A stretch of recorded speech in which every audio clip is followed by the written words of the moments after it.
Tunaendelea na sehemu ya 7 ya simulizi yetu inayokwenda kwa jina la Kona ya Msalitiwa. Katika sehemu ya 6 tulikuwa tumeishia pale ambapo Lavu hakutaka Rehema apoe, alimwekea kubwa kuliko. Ilikuwa ni video ilikuwa inaonyesha Mabangi akiua watu kikatili sana kumkomboa mpenzi wake. Rehani na Keri mili yao iliwasisimka. Rehani alikuwa anaua kikatili ila sio kwa kiwango hiko cha Mabangi.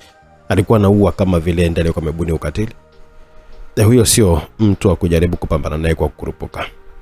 Kabla ya kupambana naye lazima umfanyie mazoezi makali sana. Kwa sababu kuanzia kasi yake ni ajabu sana, mpaka kuona mapigo yake video zilawekwa slow motion ndio unaona mapigo yake. Ila cha pili, nguvu alizonazo ni kubwa kupita maelezo. Huyo ana uwezo wa kung'oa visiki vya mpingo hata 1000 ndani ya dakika 5 tu. Mikono yake ina uwezo wa kupiga ngumi kwenye chuma na chuma kikavunjika. Na ndio maana sio kazi wewe kumkamata mtu mwili wake kisha kaupasua tu kama napasua kuku aliyonyonyolewa. Miguu yake hiyo ina uwezo wa kurusha teke likapisha nguvu kubwa ya chuma ama kukivunja kabisa. Ni kufanya kazi na kuacha kazi ili kupambana na hicho kiumbe, au kupambana naye ni kubeti uhai, kifo au kilema. Maelezo ya Rehani ilifanya kila mmoja azidi kumwogopa Mabangi, maana Rehani kwa hapo ndo alikuwa na uwezo mkubwa kuliko wote. Ila kama alikuwa anamhofia Mabangi, kuna nani sasa kuweza kupambana naye? Tulikuwa tumeishia hapo msikilizaji katika sehemu iliyopita, na hii ni sehemu ya 7 tunaendelea. Hussein Vumbi ndo mtunzi wa simulizi yetu, director Owen kutoka Simulizi Max ndo ambaye niko nyuma ya mic ya studio hizi za Simulizi Max kuhakikisha kuwa na kuletea simulizi kwa utamu sana kutoka hapa Simulizi Max. YouTube channel Simulizi Max, WhatsApp ni 0677062012. Tunaelekea mwishoni mwa simulizi, lakini mwanzo wa simulizi nyingine mpya na kali kutoka hapa Simulizi Max. Endelea kubaki na mimi katika sehemu ya 8 ya mwisho, nitakujuza simulizi hiyo mpya itakuwa inaitwaje na inatokea upande gani. Tunaendelea tulipokuwa tumeishia na simulizi yetu. Busara zitumike, ila zikishindikanika tutatumia nguvu. Acheni woga, sio wote hapa tumshindwe mtu mmoja tu yule. Kama ni hivyo tutakuwa ni wadhaifu wa mwisho kabisa, alisema Keri kwa sauti ya maamuzi. Ila wewe mdada unajiamini sana. Mimi nakupenda. Ruby kwa mara ya kwanza kabisa alitia neno kumsifia Keri. Wenzake walijikuta akiwa anacheka, sijui ni nini kiliwachekesha hatajulikani. Busara ni kumtuma Morgan akazungumza naye tujue nini tatizo na amuombe aje tuzungumze naye. Morgan yeye ndo ambaye ana ukaribu zaidi na Jay. Kikao kikaisha, walikubaliana hivyo, watu wakatawanyika. Hali alikuwa anatamani Rehani na Keri waende wakaishi kwao kwa Mzee Nyoni, ila mambo bado hayakuwa sawa. Ilikuwa inatakiwa wasubiri muda uzungumze. Huyu Raina tunaenda naye nyumbani, nishazungumza na mama yenu, hana tabu kwenye hilo. Mzee Nyoni alimwambia hali na Jairat. Mzee Nyoni, Hari ya Jairat na Raina walipanda kwenye gari na safari ikawa ni kwenda kwao, huku Rehani na Keri wakirudi geto kwao na wengine wote wakitawanyika. Mzee Nyoni na Hali walipokuwa wamefika nyumbani kwao, walimuita Mrs. Nyoni na kumuonesha video ile ya matukio ya Azidu na Jauja. Yaani Mrs. Nyoni alikuwa anashuhudia uchafu wa kaka yake na mtoto wake. Ni kweli alikuwa amesikitishwa sana na alikokilani sana kitendo hicho, ila alipoambiwa inabidi wazungumze na Jaden ili familia waelewane naye kama hapo awali, hali ilibadilika. Mrs. Nyoni alikuwa amepandwa na jazba na kuanza kufoka kwa hasira sana, kutaka kusikia kabisa swala la Jaden kuelewana na familia yake. Sitaki kusikia habari za huyo mwanaharamu. Azidu ni mwanangu mimi, hata kama akikosea kitu gani ni mwanangu, ila Jaden nishamtoa kwenye hesabu ya watoto wangu. Sihitaji kusikia habari zake. Yeka kukosea kitu gani mpaka weka kosea kufikia kutokuwa mwanao, na kosa hili la Azidu ni dogo kiasi gani cha kuyazidi makosa ya Jay? Mzee Nyoni alikuwa amemuuliza mke wake huko akiwa anamtazama usoni kwa mshangao mkuu. Kwanza Azidu, hilo ni kosa lake la kwanza. Cha pili, Azidu hajawahi kabisa kutamani kuwa baka dada zake. Yule mwanaharamu ipo siku angeni baka hata mimi mama yake. Mrs. Nyoni akaendelea kufoka kwa hasira. Lakini mama, kuhusu makosa hata Azidu pia makosa yake ni mengi. Amekiri kabisa mwenyewe kwamba kila alichofanya Jay ni mpango wake na mjomba Jauja. Hali alikuwa amemwambia mama yake. Jay ni hajawahi kabisa kushirikiana na mjomba wake kufanya mapenzi kwa kumwingilia mwanamke mmoja, tena kinyume na maumbile. Mzee Nyoni alikuwa ameongezea. Hata Azidu pia hajawahi kumuoa shangazi yake. Vipi kama mpango wa Jay kumuoa huyo shangazi yake ulikuwa ni wa Azidu pia? Ila pia Jay hatakuwahi kabisa kushuhudia anavyoua, na hatujawahi kabisa kusikia akiwa anapania kumuoa mtu wala kusema hapendi kuona mtu fulani akiwa hai. Nasemaje, sitaki kumuona Jay anakuja tena kuishi hapa kwangu, full stop. Mrs. Nyoni aliona mabishano ni makali na anakosa point, aliamua kutumia mamlaka ya umama. Ila mama Jay na maisha yake kwa sasa hivi, sio kama atakuja kuishi hapa. Kikubwa ni kuelewana naye tu. Hali ni kwamba mama kwa sauti ya upole sana ya kuomba huruma yake. kumbe ana maisha yake. Sasa si ndo mwache aishi? Mimi simtaki. Sikia mwanamke, sitaki kukuvunjia heshima na heshima sana kwa wewe ni mke wangu na ni mama wa familia hii, kiongozi wa familia hii baada yangu mimi. Mimi na wanangu tutafanya mpango wa kuolewa na Jay. Nina uwezo mkubwa sana. Kwa hiyo nitatafuta nyumba ambayo Jayden atakuwa anafika hapo ili kuonana na ndugu zake, kasoro wewe ambaye hutaki kuonana naye utakuwa huko. Kisha sisi tutaonana na Jay wetu. Kwa hiyo unataka kunitenganisha na familia yangu ikaishi kwingine, si ndio? Hapana. Sio kama watu wataishi huko, ila watakuwa wanaenda kukutana na Jay huko na watakuwa wanakaa kwa siku ambazo wenyewe watajisikia kukaa na Jay wao huko ama Jay wetu huko. Sawa? Jay ana mwanamke mrembo sana. Mka mwanangu huyo natamani sana niwe naye karibu, mke wangu yule, na natamani kuona anatuletea mjukuu. Wewe upendi mke wangu? Inyona alizungumza kama utani, tena akiwa anacheka huko akiwa anaondoka na kuelekea ndani akimwacha mke wake na hali wakiwa wako nje kwenye bustani. Konyo. Mrs. Inyoni alimtoka maneno hayo kwa hasira sana. Sijui na maana gani mama. Unaonyesha kuwa na chuki zako binafsi na mtoto uliyemweka kwenye tumbo lako miezi 9 na kumzaa kwa uchungu. Aliana alikuwa ameondoka akimwacha mama yake akiwa anaporomosha matusi huko nyuma. Siku nyingine upande wa kina Mabangi.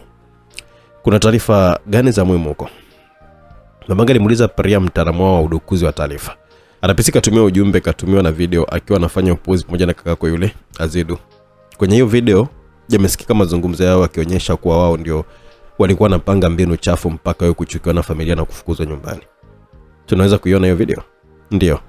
Mbele ya skrini ya kompyuta ilikuwa imeanza kuonekanika video ya Jauja akiwa na Azidu wakiwa wanafanya mazungumzo ambayo yalikuwa yamelenga ubaya moja kwa moja kwa Mabangi.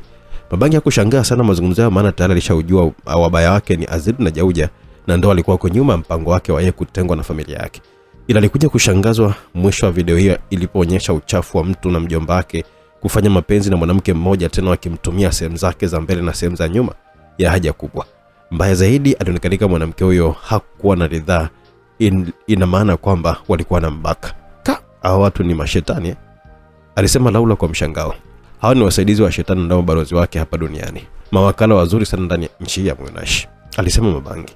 Jauja baada ya kutumiwa ujumbe unaomtaka ajisalimishe na kutumia video hizo kama ushahidi, ameamua kukimbia kutoroka, ila magari yote wanayoondoka nayo yana track.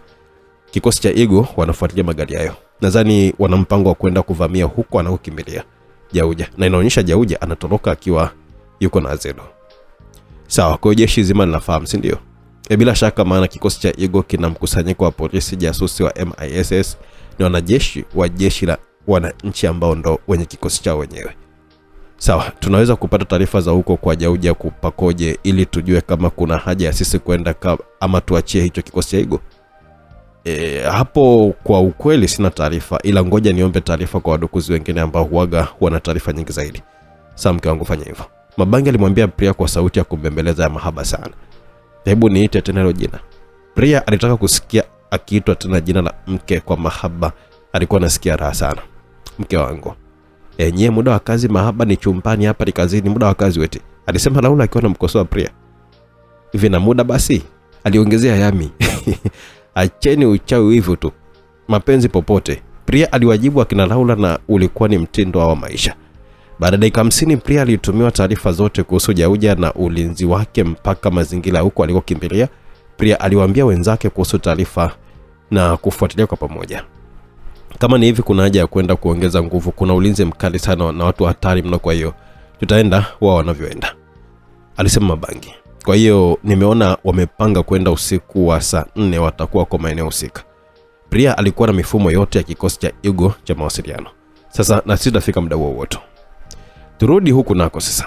Kikosi cha Igo kikiwa kina ongezeko la Falcon, Jet, Kerry na Rehani walikuwa kwenye kikao cha kupanga jinsi ya kwenda kuvamia kwa Jauja, ila pia walikuwa wanataka majibu ya kuhusu Swauram ambayo walikuwa nayo editor Fiona, Fine na Lea.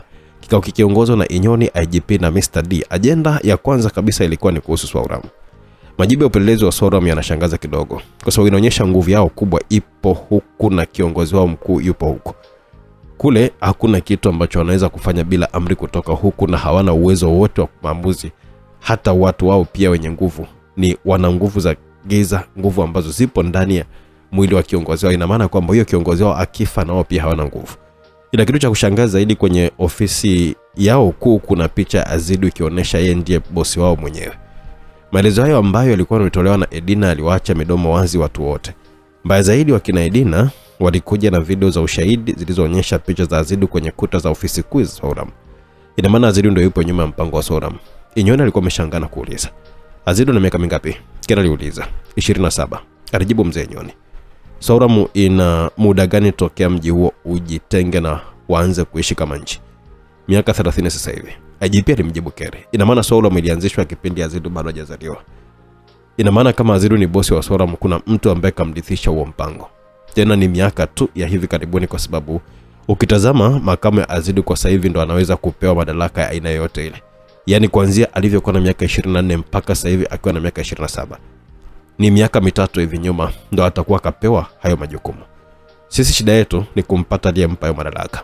Kama Jauja ndiye yupo nyuma ya mpango wote wa mambo yote mabaya ya Azidu, inamaanisha kwamba yeye ndo mhusika wa Sauram ama anamjua mhusika. Aise, umewaza sana. Hiyo inatuongeza sababu ya sisi kwenda kumkamata Jauja. Hapana, sio kwenda kumkamata, ni kwenda kupambana naye. Sio jambo jepesi kwa sababu ana ulinzi mkali sana na ana watu wenye uwezo mkubwa sana wa kupambana. Tena wengine wakiwa na nguvu za giza. Sio nguvu za Nasuri, ni nguvu za Black Scorpion. Kuna wanaume fulani hivi 8, hao wanaitwa Black Monkey.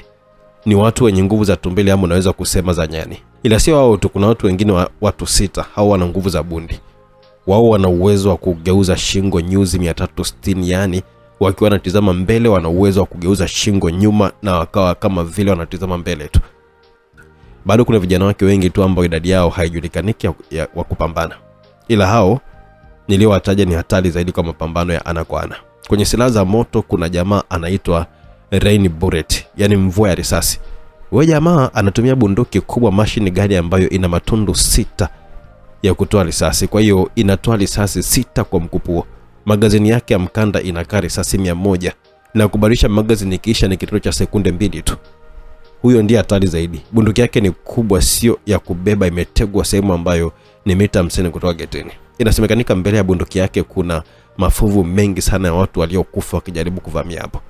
Na watu wengi safari yao ya kuvamia inaishia hapo. Ukiachana na huyo, bado kuna mitandao ya kutoa mabomu. Sio mabomu kwa ajili ya kulipua kila mtu, hapana. Mabomu hayo yapo kwa ajili ya wadunguaji. Mdunguaji popote atakapokuwa amekaa kitendo cha kuachia tu risasi, basi bomu linamlipua. Hayo ndo ya kuzingatia kama tunaenda huko. Leo alikuwa ameelezea kila kitu alichokuwa anakifahamu kuhusu kambi ama maficho ya Jauja.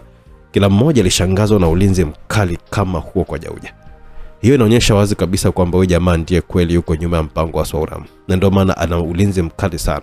Ulinzi ambao hata makao makuu ya jeshi hakuna ulinzi kama huo, alisema Inyoni. Ila lazima tuende huko, tunaenda huko tena ni sasa hivi. Tukajiandaa ili kwenda huko, kuna umuhimu wa kuweza kufahamu mambo mengi kutoka kwa huyo Jauja, alisema Rehani. Na mipango ya jinsi ya kuingia kwa Jauja ilipangwa. Ni majira saa 2 ya safari ilikuwa imeanza kwenda kwa Jauja, kila mmoja akiwa kajiandaa. Mr. D, IGP na Inyoni walikuwa hapo kwenye msafara huo, ila wao sio kama walikuwa ni wapambanaji hapo. Wao walikuwa wanaenda kusimamia kazi tu. Kikosi kilikuwa na Rehani, Kerry, Falcon, Jet, Haria, Morgan, Inspector Eva, Jamari, Rav, Ruby, Big, Mbogo, Fiona, Edita, Lea na Faini. Watu 14 hatari walikuwa wanaenda kukabiliana na watu ambao walielezwa kwamba ni hatari pia. Je, wakina Rehani wataibuka washindi ama wataishia kwenye mikono ya Jauja? Embo msikilizaji, baki hapo hapo kwa kutulia, tucheki ili vumbi linaenda kutimka vipi mahali hapo. Inasemekana kwamba usiku wa deni hauchelewi kukucha, wanasema Waswahili. Majira saa 4:05 timu nzima ya kikosi cha Igo ilikuwa iko mita 10 kutoka ulipo uzio mkubwa wa jumba ambalo ni maficho ya Jauja. Hapo walikubaliana mzee Inyoni ya IGP na Mr. D wabaki hapo, huku akina Rehani wakienda mbele kupambana. Hapa wote tunatembea pembeni hapa, tusitembee mbele ya hilo gate ili kuepusha kushambuliwa na huyo Rain Bullet. Rehani au Raxi Souls alikuwa ametoa mpango huo ambao mara mmoja ulikuwa umefanywa kazi. Waligawana upande mwingine wakiwa wanatembea upande wa kushoto na wengine upande wa kulia, ila kwa umakini mkubwa sana wasionekanike mbele ya gate. Upande wa kulia alitangulia mbele Big akifuatiwa na Raxi. Nyuma ya Raxi walikuwepo Morgan, Inspector Eva, Jet, Fiona, Lea na Love. Upande wa kulia alikuwa ametangulia Kerry akifuatiwa na Falcon, Jamari, Halia, Ruby, Edita, Fine na Mbogo, wakiwa wote wamejipanga kwa safu iliyokuwa imenyoka kwenda mbele. Dakika 5 zilitosha kabisa kufikia geti wakiwa makini sana. Geti lilikuwa ni geti la nondo ambalo lilionyesha ndani. Mbele ya geti mita 30 ndo alikuwa huyo Renny Burett akiwa amekaa nyuma ya bundukio kubwa akiwa kashika vyema, na mdomoni mwake alikuwa anaonekanika sigara ikiwa imening'inia. Ngoja nimtizame huyo mvua ya risasi, Biggie alisema hivyo huku akiwa anatoka na kwenda kuchungulia mbele ya geti kutoka ukuta walipokuwa wamejibanza. Usifanye ujinga kama Raksi hakumaliza sentence yake ya kumkataza Biggie kuchungulia. Kichwa cha Biggie kilipasuka kwa risasi nyingi sana ndani ya sekunde moja tu. Raksi alichelewa kumzuia Biggie kuchungulia. Kila mmoja alihamaki kama masiara. Biggie alikuwa amepoteza maisha kabla hata ya vita kuanza. Hii ilikuwa ni dalili mbaya zaidi ya ugumu wa vita. Kila mmoja alikuwa amethibitisha maelezo alikuwa ametolewa kuhusu Renny Burett. Watu wote Lozi iliwauma sana kumpoteza Biggie mwanzo wa vita. Biggie aliacha kumbukumbu za ucheshi wake na uropokaji wake ambao ulikuwa ukifurahisha kila mmoja. Alikuwa kazoeana na Biggie, ila Biggie hakuwa na uhai wake tena. Risasi zina kasi kubwa mno. Sijui tunapitaje ama tuzunguke. Rax alikuwa ameuliza wenzake, maana hawakuwa na muda wa kumwaza zaidi Biggie.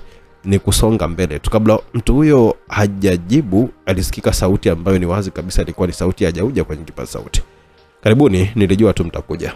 Ila msichokijua huku ni kwenye mlango wa kaburi hakuna aliyekuja akatoka salama. Ila mna nafasi ya kuzungumza. Nyosheni kitambaa chochote kile mbele ya Renny Burett, naye atawasikiliza. Kama mna hoja naweza kuisikiliza. Akipendezwa Renny Burett, basi nitakuja kuwasikiliza mnataka nini. Sauti yenye kujiamini na ya nyodo ilisikika kwenye spika kubwa zilizopo pembezoni mwa uzio. Kelly alitoa kitambaa ambacho alikuwa amekifunga kuzuia nywele zake zisijimwage. Kisha kitambaa hicho alichomoa mapanga yake mawili. Ni kitambaa alichokining'iniza mbele ya panga lake moja. Unataka kufanya nini Kelly? Raksi, Haria, Morgan na Jeti wote wakaulizwa kwa pamoja. Tulieni, mimi nataka nijitokeze, nyenye mtaangalia mazingira na kujiandaa kuingia ndani. Mimi nikilianzisha. Unalianzisha vipi mbele ya hizo risasi? Uwezi kabisa kuzikwepa wala kuzizuia kwa panga. Rax alimuuliza Kelly kwa mshangao. Wifi, usijitoe sadaka please. Falcon alimwambia Kelly. Nyinyi wote hapa mnalisikia tu jina la Kelly, ya mjui hatari wake. Kelly kirefu chake ukiachana na Kairani, bado kuna kirefu chake ambacho ni not encyclo expeditious ravage. Yes, maana yake ni mtu mgumu anayepiga haraka na kuua. Hiyo ni Kelly. Tukimalizia na ile Y ya mwisho ni yes. Kwa hiyo mtu mgumu anayepiga haraka na kuua ndio Kelly. Hakuwahi kuwa serious, alikuwa ametoa maelezo yao kama utani, huku akiwa tayari kanyoosha panga lake mbele ya geti na kitambaa kilikuwa kinaning'inia. Kisha Kelly kama jitokeza mbele ya geti huku akiacha wenzake wakiwa na mtizamo kwa mshangao na masikitiko. Aliona jinsi nondo kadhaa za geti zilivyokuwa zimekatika kwa risasi. Geti likafunguka lenyewe na Kelly alikuwa amepiga hatua 5 kuingia ndani kabla ya kusikia sauti kinamtaka asimame hapo hapo kisha azungumze. Risasi zina uwezo mkubwa sana, sema mpaka zinakata nondo. Si hata kwenye ukuta humo tulimojibanza zinapita. Kelly alikuwa ameongea kwa sauti ambayo ilisikika tu na wenzake nyuma, ila Renny Burett hakuweza kumsikia anaongea nini.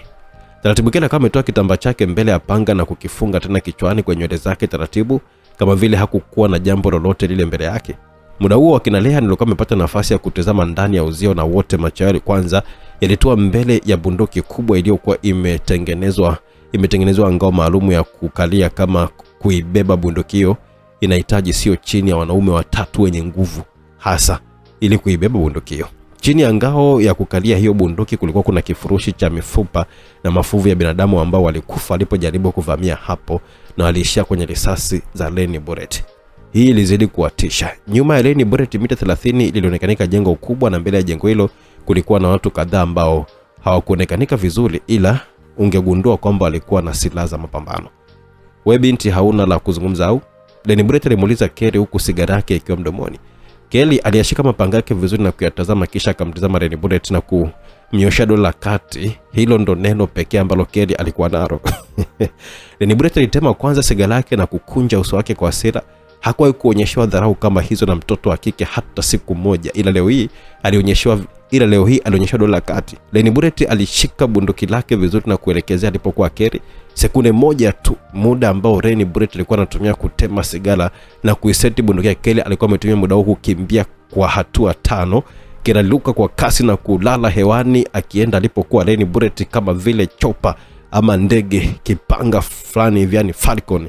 Kazi ya Falcon leo ilikuwa inafanywa na Kerry. Mapanga yalitangulizwa na Kerry kisha yalizungushwa kama vile feni. Risasi zote ambazo zilikuwa zinatoka kwa kasi kwenye bunduki, kwenye matundu ya bunduki ya Lenny Bullet zilishia kwenye mapanga ya Kerry na kufanya zionekanike cheche tu baada ya upinzani mkubwa wa risasi na panga za Kerry.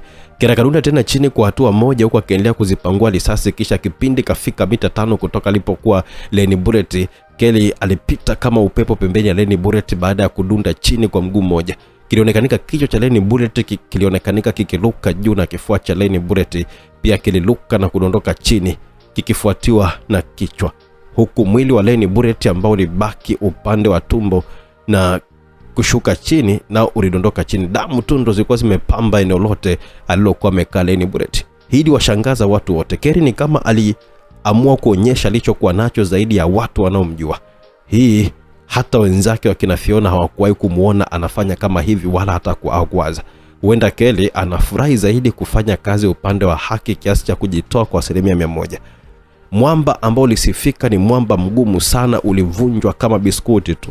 Hawakuwa na muda wa kushangaa. Kizuizi cha kwanza, pingamizi cha kwanza tayari kilikuwa kimetatuliwa. Wakina Rax wote nao walizama ndani, silaha zao zikiwa tayari kwa mapambano. Ila hatua 10 tu baada ya wakina Rax kuzama ndani ya uzio, Rax, Falcon, Jet na Arya walianza kupata maumivu makali sana ya kichwa, maumivu ambayo yalikuwa havumiliki. Vichwa vyao vilikuwa ni kama vile vinapigwa na nyundo kwa ndani, na moto ulikuwa unawaka ndani vichwa vyao. Maumivu yao makali walifanya Rax, Falcon, Jet na Arya wakae kwanza chini huku akiwa anagumia maumivu hayo makali sana. Rax akajaribu kujitahidi ila maumivu ndio yalikuwa yanazidi, huku Falcon, Jet na Arya wao kama watoto wa kike walishindwa kabisa kujizuia na kujikuta wakilia. Kerry aliwatizama wote kwa pamoja na kutikisa kichwa kwa masikitiko. Morgan na Inspector Eva walikuwa wameanza kutazama hali za wenzao huku wakiwa na hofu kubwa sana. Hali ilizidi kuwa mbaya kwao, walishapoteza mtu mmoja na bado watu muhimu walikuwa na hali mbaya sana. Huja anatumia mbinu chafu kuwapunguza watu nguvu ili watu modwe. Fiona alikuwa amemwambia Kerry, ambaye naye alirudi kuwatizama kina Rax, hapana, sio mbinu chafu. Kwenye vita mpinzani anatumia mbinu yote ile ambayo yeye anaona kwamba inaweza kumpa ushindi. Jauja akatumia mbinu ya kupunguza nguvu za watu muhimu kwetu, watu ambao yeye kaona kwamba ni hatari zaidi. Hiyo ni mbinu yake ambayo sisi hatujajiandaa nayo. Inamaanisha kwamba katuweza kwenye hilo na ulikuwa ni mpango wake. Kama tukimweza Lenny Bullet basi atatumia mbinu hii, alisema Kerry. Kawezaje kufanya hivi? Morgan alimuuliza Kerry. Bila shaka ana nguvu ambazo zinaweza kuzifunga nguvu za Nasuri. Hawa ambao wote ni watoto wanaomhusu, watoto wa dada yake. Ana nguvu ya kuweza kufunga nguvu zote za Nasuri wa Twaridu ambao ndio nguvu za hawa wote hapo. Ila inatakiwa tuendelee mbele, tushafika uwanja wa vita. Maji tumeavulia nguo, tayari hatuna budi kuyaoga. Kitakwambia wenzake ambao nao walikuwa wamejipanga sasa kwa ajili ya mapambano. You see? Kerry, akumbe ndo maana akina Nita wanaumia sana kukupoteza. Kumbe una nguvu kiasi hicho. Ila hapa sio mahali pa kutamba na nguvu zako mama. Hebu tuone mtaishia wapi. Vita hii ni mikono, miguu na kila kiungo kinachoweza kutoa pigo, silaha na visu na mapanga. Hatuwezi kutumia bunduki ikiwa tayari tumeshawapunguzia mtu mmoja na hao ngedele wengine wako tabani. Sauti ya Jauja ikasikika akiongea kwa mbwembo kwenye speaker. Safi sana, maamuzi mazuri wamefanya wapuuzi. Maamuzi ya kupambana bila silaha, alisema Kerry kwa sauti iliyokuwa imesikika na wenzake tu. Kila mmoja alikuwa ameanza kujiweka sawa kwa mapambano. Wenye bunduki walitupa bunduki zao na kuchomoa visu ambavyo ndio zilikuwa ni silaha zinazohitajika kwenye hiyo vita. Rax ilimuuma sana kuona anakosa kutoa mchango wake kwenye mapambano hayo, ila hakuwa na namna. Aliendelea kupitia maumivu makali sana ya kichwa. Wakina Kerry walikuwa wametembea mpaka karibu na jengo mita kama 30 kulifikia jengo hilo. Hapo walikuwa wameibuka wanaume wapatao 25 wenye mili mikubwa iliyojenga kimazoezi. Wanaume hao waliwazunguka wakiwa tayari kupambana. Wengine walikuwa mikono mitupu huku wengine wana visu. Ila ni kama vile hawakuwa na shida na Kerry, hawakuonekana kuwa wanataka kupambana na Kerry. Kerry aliwaelewa walichokuwa na maanisha. Wanaume waliokuwa mbele yake walimpisha. Baada ya kumpisha waliwaona watu 6 ambao hawakueleweka kama ni wanawake au wanaume. Mavazi yao yalikuwa yameundwa kama mabawa ya bundi na sura zao zilikuwa zimefichwa kwa barakoa zenye sura za ya bundi pia. Alijua yeye anatakiwa kupambana na hao watu, na hao wanaume 25 watapambana na wenzake. Kelly alitazama vizuri watu hao ambao kwenye mikono yao kulikuwa kuna kucha ndefu kama visu hivi vidogo vidogo, hata kwenye miguu yao pia. 5 kati yao 6 walikuwa wanamtazama Kelly, ila mmoja yeye alikuwa anawatazama wenzake akiwa amemgeuzia mgongo wake Kelly. Huyo alikuwa yuko mbele ya wenzake, wameachana kwa hatua 5. Muda huo kwenye mlango wa jumba kubwa walitoka watu 5. Alianza kutoka Jauja, nyuma akifuatiwa na Azidu. Baada ya Azidu alifuatia kutoka alikuwa ni Kaira. Baada ya Kaira walifuatia wanaume wawili. Mmoja alikuwa anajulikana kwa jina la Dame na mwingine alikuwa anajulikana kwa jina la Tofa. Watu wote walikuwa wameweza kuwaona hao watu waliokuwa wametoka ndani. Mshangao kidogo ulikuwa kwa Azidu ambaye kaamua moja kwa moja kwa upande wa Jauja, upande wa adui bila uoga wote ule. Bado kila mmoja hapo alikuwa anajua sifa ya Dame. Alikuwa ni mwanaume mmoja hatari, alikuwa anapiga mateke kama vile mashine. Na huyo Tofa naye alikuwa anarusha ngumi nzito kama tofali. Wakina Morgan walikuwa na kumbukumbu nzuri sana ya walivyokuwa wamekutana na Kaila, alivyoonyesha ubabe wa hali ya juu sana, na leo hii walikuwa wako mbele yake. Kila mmoja alikuwa ametambua hapo kazi ipo. Kelly aliwatizama wapinzani hao wote kwa makini na alijua wazi lengo la Jauja la kuwapunguza nguvu wakina Raksi ni ili waliobaki wawe na mzigo mzito kama huo. Kelly alikuwa makini sana kutazama kama hao wanaowaona hapo ndio wapinzani wake ama kuna wengine.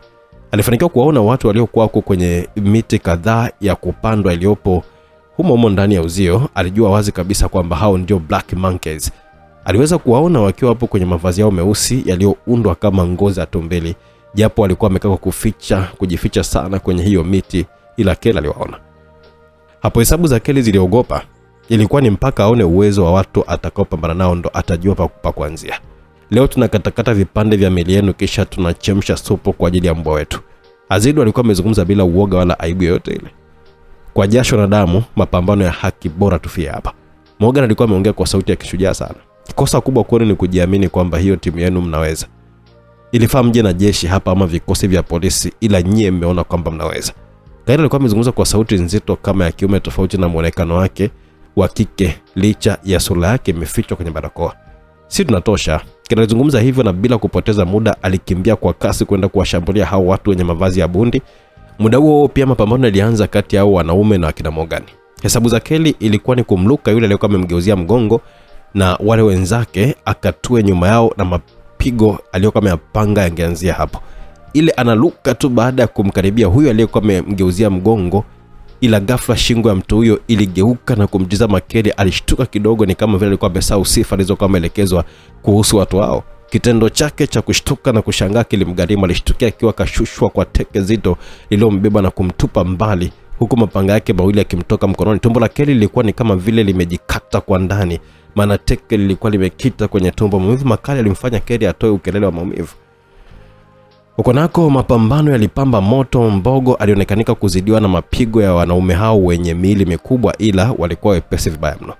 Jamari naye alionekanika kuzidiwa kasi kiasi kwamba kazi yake ilikuwa ni kuzuia tu na sio kushambulia. Inspector Eva naye alikuwa anakula mangumi mazito mpaka huruma. Love na Ruby walionyesha uhai kwa kuwa wao walikuwa wanapambana kwa pamoja. Hivyo mwanaume aliyerusha ngumi kwa Love alishangaa Love anakwepa kipindi hicho anachezea teke kutoka kwa Ruby, na uhai kidogo ulikuwa kwa Fiona, Fine, Lea na Edita. Wao walikuwa wanaonekanika kuwa na uzoefu zaidi ya mapambano ya watu wa aina hiyo. Morgan yeye ndani ya dakika moja tu alikuwa kashawalaza wanaume 4 wakiwa hawana uhai. Hiyo ilikuwa ni sababu tosha ya kumleta Tofa mbele yake. Jauja alimwambia Tofa akapunguze makali ya Morgan. Morgan alishtukia Tofa yuko mbele yake na ngumi nzito ambayo ilimuumiza mikono alipojaribu kuzipangua. Hapo ilimbidi atumie mbinu ya kuzikwepa, ila kwa kasi ya Tofa alishtukia ngumi nzito ya shavu ikimbeba na kumtupa chini. Alitema damu na meno mawili magego. Wakina Kelly hakika wameatimba. Je, watatoboa kweli? Niendelee kufuatilia kwa karibu sana msikilizaji kujua waliweza ama waliwezwa. Ikawa hivi msikilizaji, Raksi Royce kumuuma alikuwa anatamani kwenda kutoa msaada, ila haikuwezekana. Kadri muda ulivyokuwa unazidi kwenda ndivyo alivyokuwa unazidi kuwa mbaya kwake na wenzake wa kina Falcon ambao walikuwa wanaungulia maumivu muda wote.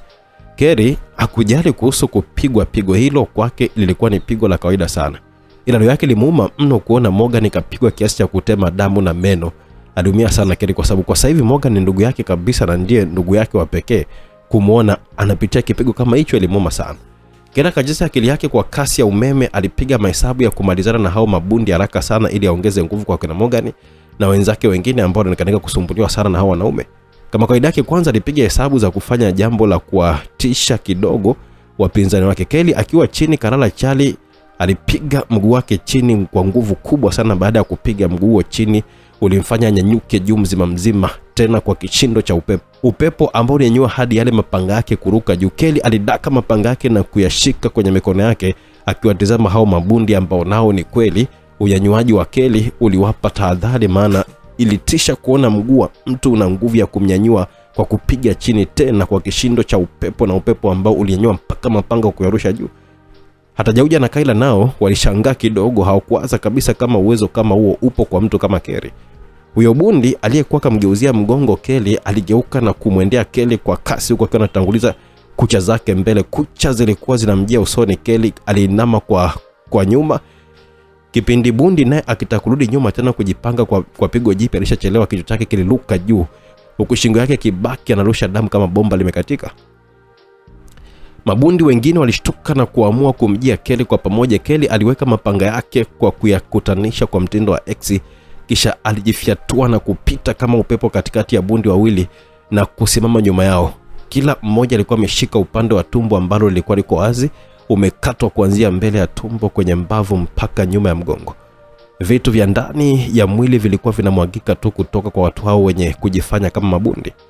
Kelly alikuwa nyuma ya watu hao kwa sasa, ambao nao waligeuka upande alipo Kelly huku wakishuhudia wenzao walivyokata roho kikatili sana. Mapanga ya Kelly yalitisha yalivyokuwa yanatilisha damu. Walibaki 3 kati ya 6 ni ndani ya dakika moja tu. Bundi mmoja alikuwa na hasira kuliko wenzake. Baada ya kuona wanapungua, alimwendea Kelly kwa kasi, la bundi huyo alihisi tu upepo umempitia na kiza kwenye macho yake. Kumbe tayari hakuwa na kichwa, kilishatenganishwa na mwili, na ndio maana alipoteza upeo wa kuona. Mwili ulitua chini kivyake na kichwa kivyake. Hasira za bundi huyo zilimwaisha kuzimu.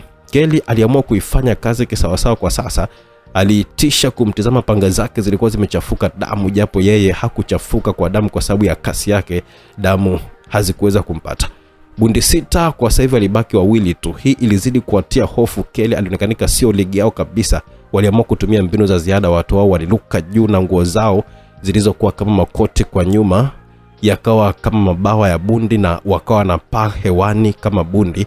Waliachia manyoya mengi sana ya bundi ambayo aliweza kwenda kumzenga Kelly na kumfanya asiwaone vizuri. Muda ambao Kelly alikuwa anatumia kutazama watu hao wako wapi, ndio muda watu hao walikuwa wametumia kumshambulia.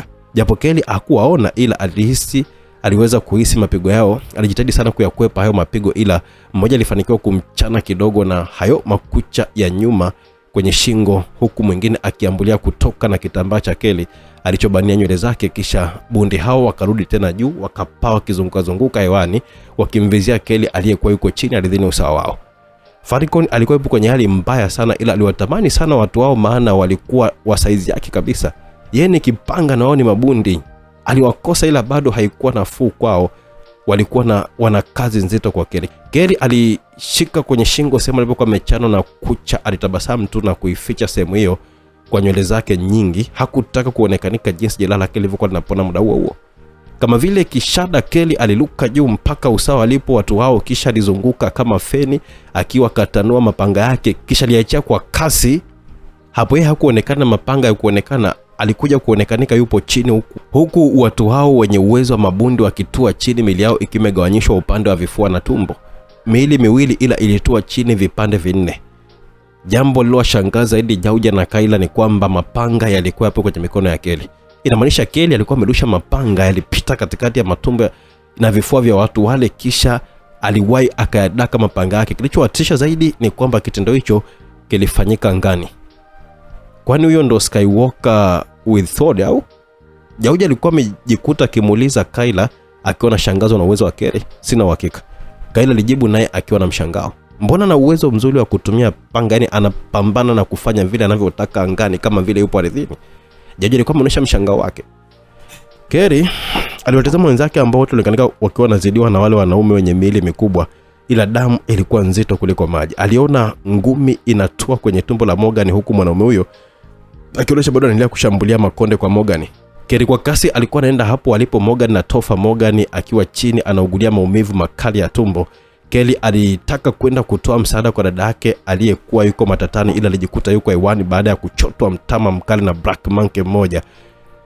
Licha ya kuchotwa mtama huo ambao hakuutarajia, ila bado alikuwa imara, alitanguliza mkono mmoja chini na kufanya asidondoke chini, balansi yake yote ikawepo kwenye mkono huo.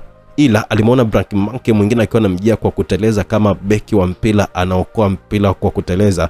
Kelly hakutaka kupoteza nguvu kizembe kwa kupigwa. Alijua kabisa kwamba mbele kuna kazi nzito na watu wake ndo kwanza wanazidi kupoteza nguvu. Alibetuka na Black Monkey huyo alipita chini yake, na Kelly hakumwacha Black Monkey huyo apite bure. Alimshindilia na teke zito la kichwa, kisha akatua chini na kusimama imara. Alifanikiwa kuyakwepa mashambulizi ya hao Black Monkey, ila hakufanikiwa kumfikia Morgan. Alikuwa tayari kazungukwa na wanaume 8 Black Monkey, japo mmoja alikuwa ana wenge la teke zito alikuwa amepewa kama utambulisho wa pambano lao. Morgan aliona jitihada za ndugu yake Kelly kujitahidi kumsaidia, ila ilishindikana. Alifarijika kuona Kelly anamjali sana. Mtu aliyekuwa adui yake nambari 1 leo hii ndiye mtu anayemjali kuliko wote hapo. Kweli adui yako wa leo ni rafiki yako wa kesho bwana. Faraja yake hiyo haikubadilisha kitu kwenye mtihani aliokuwa nao. Topher alishamfikia na mguu wake wenye buti kubwa ulikuwa uko juu kwa ajili ya kushusha kwenye kichwa chake, ila mambo hayakwenda kama alivyotarajia Topher baada ya kujikuta na rushwa na kudondokea nyuma hatua 8 kutoka alipolala Morgan. Hilo lilikuwa ni teke zito lilokuwa limetoa kifuani kwa Topher na kumsababishia tukio hilo. Topher alinyanyuka kwa haraka huku akisikilizia maumivu, ila bado alikuwa imara. Mbele yake alimuona mwanamke mwingine tofauti na hao wote walikuwa wamefika hapo mwanzo, ila alikuwa anamfahamu mwanamke huyo. The Crazy? Topher alimtaja jina hilo kwa mshangao baada ya kumtazama mwanamke ambaye alikuwa mbele yake. The Crazy amekufa, mbele yako yupo Yami. Haijalishi ni malaya gani kafa, malaya gani yuko mbele yangu, ila leo ndo unakufa kweli kweli kama yule basha wako uliyekuwa unafanya naye kazi alivyokufa. Okay, njoo. Naam, Yami alifika kwenye eneo hilo ili kuongeza nguvu, maana maji yalikuwa yamezidi unga. Sasa yeye alikuja na unga. Topher alimwendea Yami kwa kasi na kuanza kurusha ngumi zake nzito kwa kasi. Yami pia alikuwa anamjua mwanaume huyo, kwa hiyo hakuzipangua ngumi hizo zaidi ya kuzikwepa tu kwa kasi ambayo ilikuwa inaendana na ngumi hizo. Topher kama vile alikuwa amenogea kurusha ngumi hivi, alishtukia kama nyundo hivi, moja imetoa kwenye pua, nyingine kwenye mdomo na nyingine kwenye shavu. Kitendo cha sekunde moja tu alikuwa anatoka damu kwenye pua, kachanika kwenye mdomo, na chini alikuwa ametema meno kadhaa.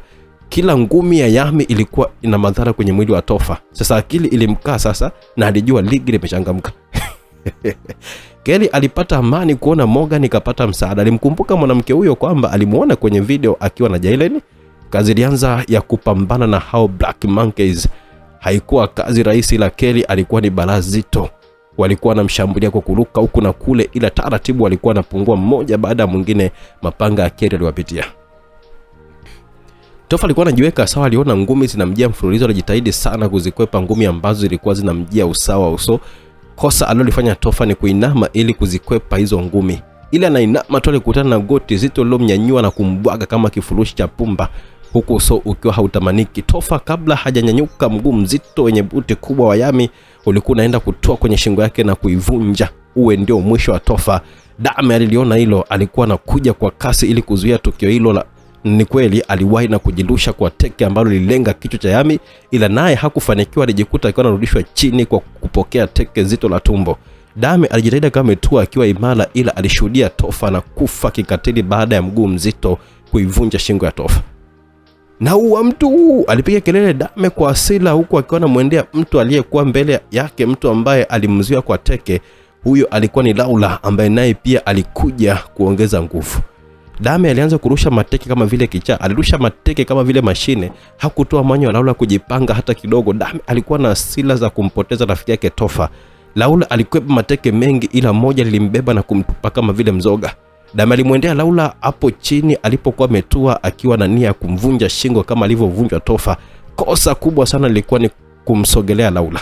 Kipindi Dame akiwa ananyanyua mguu wake mmoja, ngumi nzito ya Laura ilitoa kwenye ugoko wa mguu mwingine wa Dame mpaka mguu ukavunjika. Dame alijikuta akiwa anaenda chini huko akipiga kelele za maumivu. Aligewa dozi ya goti. Dame alidondoka chini, shingo yake ikitua kwenye goti la Laura, na Laura alimaliza kazi kwa kushindilia ngumi nzito iliyovunja shingo, na huo ukawa ni mwisho wa Dame. Alikufa kirahisi sana kutokana na kuendeshwa na hasira. Matukio ya kufa kwa Dame na Topher na ongezeko la Yami na Laura yaliamsha morali kwa Jamari. Mbogo, Inspector Eva, Fiona, Elton na Love, Ruby, Fine na Lea. Aise, ilianza upya. Ni nguvu zilikuwa zimewazidi sasa. Wanaume hao wenye miili mikubwa walianza kuonekanika kama nyama za ndani ya sambusa tu. Hata Morgan naye alipata nguvu na kunyanyuka. Mapambano yakaendelea. Fieka hizo takataka zilizofika kuongezeka hapo. Kayla alimwambia Azido. Azido alifurahi sana kuona leo alikuwa anapata nafasi ya kuonesha upande wake wa pili. Kwa kasi Azido alimwendea Laura, akamrushia ngumi na mateke kwa kasi ya mtindo ambayo Laura hakuielewa kabisa yani. Laura alijikuta akiwa anaenda chini huko akitema damu. Alikuwa na maumivu tumboni, kifuani na kwenye shingo. Yami ile kufumba na kufumbua naye alikuwa hewani baada ya kubebwa na teke zito. Hakuruhusiwa kudondokea mbali, alidakwa mguu na kurudishwa alipo Azido, kisha alipokelewa na ngumi nzito za pamoja ambazo moja ilitoa kifuani na nyingine ikatoa tumboni. Kisha Yami akaenda chini akiwa kama vile mzigo. Mpo kwenye period au mbona wadhaifu sana? Azido kauliza Laura na Yami kwa kejeri. Halina Jeti japo walikuwa hapo kwenye maumivu, ila waliweza kumshuhudia kaka yao akiwa kwenye upande wake wa pili wa maisha na hakuonekanika kujali kabisa kuhusu wao. IGP Inyoni na Mr. D hawakuwa wanaona kinachoendelea, ila walikuwa nasikia purukushani hizo kupitia vifaa vya mawasiliano. Wao hawakuwa na la kufanya. Inyoni kwa sasa hivi hakuwa na nguvu tena za Nasuli. Hata Mr. D hakuwa na nguvu tena kwa sababu kupunguza nguvu nyingi kwa watu wengine kuwafanya wewe Nasuli. Yeye ni Nasuli ambaye akitoa nguvu kuwapa wengine, basi yeye nguvu zake zinaisha tofauti na Nasuli kama wakina Shadi na Amasufi. Hata wakiwapa watu 100 nguvu bado wanakuwa na nguvu zao vile vile. Hawakuwa na msaada zaidi kwa muda huo. Walitamani kuita majeshi, ila huenda kufanya hivyo kungewapoteza watu wao wote. Ilibidi wawe wapole tu, kuachia hakimu wa kesi hiyo awe ni muda ungetoa majibu sahihi. Au ni watume shalozi wangu wakaongeze nguvu. Inyoni aliwauliza wenzake huku wote wakiwa na hofu. Mapigo ya mioyo yalikuwa yanasikika kwa kila mmoja. Itakuwa ni ujinga endapo kama wale kule watakufa, alafu si hapa tufe kwa kosa ulinzi imara. Atakosekana hata mtu wa kwenda kuandika historia iliyotokea hapa leo. Mr. D alimjibu Inyoni. Azido aliwataka Laura na Yami wanyanyuke ili wapambane naye, na walinyanyuka kila mmoja akifuta damu kwenye midomo yao. Kisha walikuwa wameanza kumshambulia Azido, ila sekunde 30 tu alijikuta hapo tena chini wakiwa hoi bin taban. Muda huo Kelly alikuwa kashamaliza wale Black Monkeys wote na alikuwa anatazama Laura na Yami ambao walikuwa wanajivuta kunyanyuka wakiwa na hali mbaya sana. Huku waliona akina Morgan wakiwa kiwasha na kuwachakaza vibaya sana wale wanaume wenye miili mikubwa. Kelly aliona bola ya Karina wale wakuwa kazi huku akiwaacha hawa wengine wakipambana. Alishika mapanga yake vyema na kuwatazama Jauja na Kayla. Vipi ndio nataka kupambana na sisi? Jauja alimuuliza Kelly. Unajihisi unatosha sana kupambana na sisi kwa uwezo wako huo? Kayla alikazia kwa swali hilo. Natosha kugeuza wewe mzee ukawa shoga kwa kushindilia mafinga. Na natosha kukutia mafinga wewe mama hapo ukapoteza hisia na ukapoteza kizazi kabisa. Kelly alitema nyodo na kejeli kwa Jauja na Kayla. Sawa, utalipia kwa matusi yako malaya wewe, Kayla alimwambia Kelly. Kelly ananyanyua tu hatua yake kusogea walipo Kayla na Jauja mbele yake kwa kasi ya upepo. Azido alifika mbele ya Kelly. Hauna njia ya kufika walipo wale mabosi bila kunipita mimi hapa. Azido aliongea kwa kujiamini sana ise. Bana we, mbona mambo yanazidi kuchangamka? Tupo katika sehemu ya 7 msikilizaji, tuko tunaelekea mwishoni katika sehemu ya 8 hapo. Lakini mwisho wa simulizi ni mwanzo wa simulizi nyingine kali kweli kutoka hapa Simulizi Mix. Upande wa Esi Hussein Vumbi bado tuna season zake kama 5 hivi kali kweli zimetulia hapa hivyo. Hakikisha unabaki na Simulizi Mix kuendelea kuburudika na simulizi zitamu kweli. Tunaanza na simulizi ya Mizizi ya Upendo, Mti Mkavu, si ndio? Mti Mkavu, Mizizi ya Upendo. Tukaja na simulizi ya Moyo wa Msafiri. Leo tuko na kona ya msaliti. Kuna simulizi moja kali kweli ndio kwa jina la Utakumbuka Ulishachelewa. Lakini na simulizi nyingine kibao ziko hapa kutoka kwa mtaalamu Esi Hussein Vumbi. Kwa baki na sisi, lakini simulizi inayofuata mahali hapa tunabadilisha ladha kidogo. Tutakuwa hatuko na Esi Hussein Vumbi, tutakuwa na mwandishi mwingine mpya kabisa akija na kitu kimoja kali sana. Baki kwa kutulia. Tunabadilisha ladha kidogo alafu tunarudi kwa bwana Esi Hussein Vumbi kuendelea na burudani. Tunaendelea na sehemu yetu ya 7. Dada Aziza, nawe kumbe upo. Uwanja wa vita ulikuwa na mahali pa kupelekana tu. Kelly alimuita Azido jina hilo la kike kwamba ni Aziza. Kahaba wewe. Azido alimtusi Kelly na bila kumsubiri ajibu alianza kumshambulia kwa kasi kubwa mno.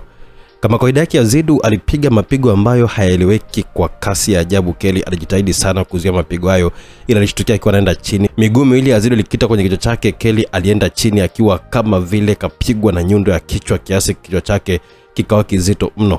Hata mapanga yake hayakuwepo kwenye mikono yake. Mapigo ya Azidu yalikuwa ni mapigo mazito sana. Kama sio imara wa Kelly, basi hata kusimama singeweza muda huo. Huyu mpuzi atanichelewesha, lazima nifanye jambo hapa.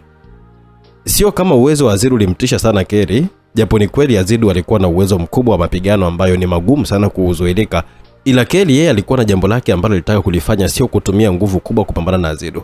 Kelly haraka na umakini alikuwa ameingiza mkono wake kwenye mfuko mmoja wa vazi lake hilo la mapambano.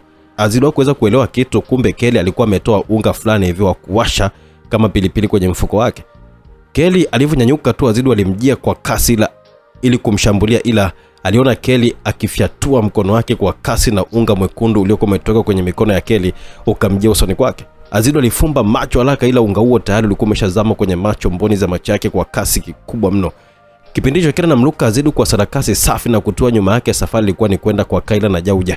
Azidu alianza kufikicha macho yake huko akijitahidi kufuta unga huo kwenye macho yake. Unga ambao ulikuwa ni kama pilipili hivi kwenye macho, ulikuwa unawasha sana. "Wewe malao, umenimwagia pilipili na kuua vibaya sana, nakwambia mtoto wa kahaba wewe." Azidu alikuwa amepayuka kwa sauti ya fedheha. Kelly hakumjali kabisa Azidu. Yeye kwa kasi kubwa alimwendea Kayla huko akimshambulia kwa kasi na mapigo ya haraka. Mapigo yote ya Kelly yalizuiliwa na mkono mmoja tu wa Kayla, tena alikuwa ni kama vile anafukuza nzi hivi. Hakuyaona kwa mapigo mazito hata kidogo. Wakina Morgan hawakupata nafasi ya kushangaa uwezo wa ajabu wa Kayla kwa sababu walikuwa bize kupambana, ila wakina Raxi licha kuwa kwenye hali mbaya maumivu waliweza kutazama pambano la Kelly na Kayla. Walijikuta akiwa na shangazo na uwezo mkubwa mno wa Kayla. Hakuonekana kuwa level za Kelly kabisa. Kelly hakutishika, aliendelea kumshambulia Kayla kwa kasi zaidi, ila alishtukia kiganja kizito kimetua kwenye kifua chake. Hapo alirushwa kiasi, alipita walipokuwa kina Morgan wanapambana, alipita walipokuwa kina Raxi wamekaa chini kuugulia maumivu, na alienda kujipigiza vibaya kwenye ukuta pembeni kidogo mwa geti. Tukio hilo sasa lilionekanika na kila mmoja na kuwashangaza ni nguvu kiasi gani zipo kwenye mkono wa Kayla, kiasi cha kumrusha mtu kwa zaidi ya mita 50. Maajabu zaidi waliendelea kuyashuhudia kutoka kwa Kayla. Kayla alimpiga pigo hilo Kelly akiwa kakunjua kiganja chake baada ya Kelly kujipigiza kwenye ukuta kabla hajatua chini. Kayla alikunja ngumi yake kwa kukutanisha vidole kama vile anakunja ngumi hivi. Hapo Kelly alijikuta akiwa anavutwa kwa kasi na kudakwa tena na kiganja mkono imara wa Kayla. Hapo yalikuwa ni maajabu, yaliwaacha midomo wazi. Hakuna ambaye alikuwa ameelewa imekuaje nguvu za Kayla zilikuwa za ajabu mno. Kayla alikuwa kamninginiza Kelly kwenye mkono mmoja tu, kisha alimpiga kofi zito kwa mkono mwingine. Kelly kaenda chini kama mzigo, ila Kelly hakutoka damu wala jeraha lote lile. Kayla alitambua kwamba mapigo yote hayo ni sawa yalimpata Kelly, ila hayakumdhuru kwa kiasi kikubwa. Alielewa kwamba Kelly alikuwa na ufundi mkubwa wa kupokea pigo na kujua jinsi ya kwenda nalo. Hivyo hata kwenye ule ukuta alikuwa amejiandaa kujipigiza pale. Lazima kuna namna tu alikuwa ameitumia ufundi wake kuhakikisha kwamba hadhuriki sana. Hata hilo kofi alikuwa amempiga Kelly alikuwa amejiandaa kulipokea na alijua jinsi gani ya kuweza kutua chini. Kelly anakowaza kuhusu uwezo wa Kayla, yeye kuna jambo alikuwa analihitaji kutoka kwa Kayla. Kelly alikunja vidole vitatu vya mkono wake wa kushoto na kuacha vidole viwili, akiwa akanyosha kidole cha pete na kidole cha mwisho hivi. Kisha mkono huo aliukunjia nyuma ya mgongo, mkono wa kulia ulibaki mbele. Alikunja vidole vyake na kutengeneza staili kama ya kucha ya chui hivi. Kisha alikaa staili ya mguu mmoja, kukunja na kutanguliza mbele na mguu mwingine akaurudisha kwa nyuma. "Njoo basi uonje ladha ya mapigo." Kayla alitabasamu baada ya kuitwa kwa dharau na Kelly ambaye kwa sasa hivi alikuwa anatumia mkono mmoja. Kumbe ni nasuli wa kuduli na bado unatumia staili za kizamani za female tiger. Kelly aliona Kayla maneno mengi sana. Aliamua kuanza kumshambulia kwa kasi moja ya ajabu mno kwa mkono mmoja tu. Ila Kayla naye hakuonekanika kuwa na pressure na kasi ya Kelly. Alijibu mapigo yote kwa mkono mmoja tu. Ila safari alijaribu sana kumgusa Kelly, ila pia ilikuwa ni ngumu. Kelly alikuwa na kasi kubwa sana, japo Kayla hapo bado hakuwa hata ametia gia moja kwenye uwezo wake, yani hajaamua kufunguka. Ila Kayla alitambua kuwa Kelly ni kiumbe mmoja anayejiamini sana na ana mbinu za kupambana na kumkabili adui yake. Kifupi, Kelly alikuwa ni fighting machine ambayo DR wameipoteza kimakosa sana. Kayla alirudi kisha akamsimamisha Kelly kwanza. Tulia kwanza binti. Kelly naye ni kweli alitulia baada ya kutulizwa na Kayla. Nimegundua kwa nini swala la wewe kuondoka DR linawatesa sana wakina Anita. Wewe ni fighting machine, sio tu uwezo wako wa kupigana, ila una ujasiri wa kuthubutu. Ila pia upo makini sana, unapambana kwa mahesabu makali sana. Mathematics skills fighting. tunaita kitaalamu. Mimi sikubahatika kukaa na wewe kwa ukaribu, ila nisingeweza kuishi kwa mtindo mbaya kama waliokuwa na kulea wakina Anita. Nakupa nafasi, rudi DR. Uwe upande wangu, nitakufanya uwe princess wa Death Riders Kingdom. Utapata kila kitu unachokitaka, utaenda popote unapotaka kwenda. Ila kikubwa zaidi, na wewe utakuwa na mamlaka yako binafsi kwenye chama kundi la DR, mamlaka baada yangu mimi. Kyle alikuwa ameongea maneno hayo ya ushawishi, kumshawishi Kelly kwa sauti yake ile nzito kama mwanaume. Kwa hiyo unanishawishi eti? Hata kama ningepewa maisha na mamlaka unayoyasema, yangenifanya tu nichelewe kutoka. Ila lazima ningetoka tu. Kwa sababu rangi nyeupe ukimwagia rangi nyeusi sio kama eti unaibadilisha, ila unaichafua tu. Mimi rangi nyeupe, huko kwa rangi nyeusi hivyo sio asili yangu. Kunipoteza mimi sio kupoteza fighting machine, ila mimi ni moja kati ya anguko la kundi zima. Mimi chui niliyelelewa kwenye tawala za paka. Mwisho wa siku siwezi kabisa kusaliti asili yangu, lazima nirudi kwenye asili yangu, na asili yangu ndio hii. Uliona wapi mtoto wa mtu anayepambania haki aje kuwa mvunja haki? Mtoto wa mtu aliyekuwa anapambania watu leo hii aje kuwa watu? Asili imenivuta kwetu, na huku nilipo ndo kwangu sahihi. Muda wangu koleno umefika. Kila aliongea kujiamini sana. Nimekupa nafasi, kama umeshindwa kuitumia basi na kuua. Sitoagi nafasi mara mbili mimi. Unasema huu ni uwe mimi? Kumbe makahaba waga wanazeeka na akili mbovu hivyo. Kyle hakuweza kuvumilia kejeli za Kelly, alimwendea kwa kasi sana na kumtangulizia viganja vizito vizito. Kelly kwa ustadi wa hali ya juu sana alijirusha na kujigeuza hewani. Viganja vilikuwa vinamkosa kwenye mbavu, kifua na tumbo kwa mtindo ambao hata Kyle mwenyewe alizani kwamba anampata, ila alipiga hewa. Ganja cha mwisho Kelly alikuwa ameacha kimpate kwa makusudi. Hizo zilikuwa ni hesabu za kumzubaisha Kyle ili afanye jambo lake alilokuwa analitaka.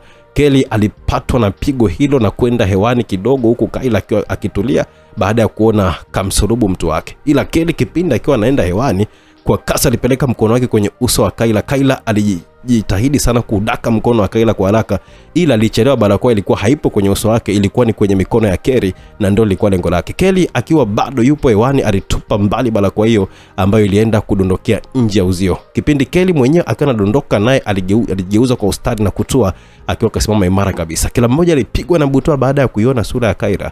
Alikuwa ni Mrs. Inyoni.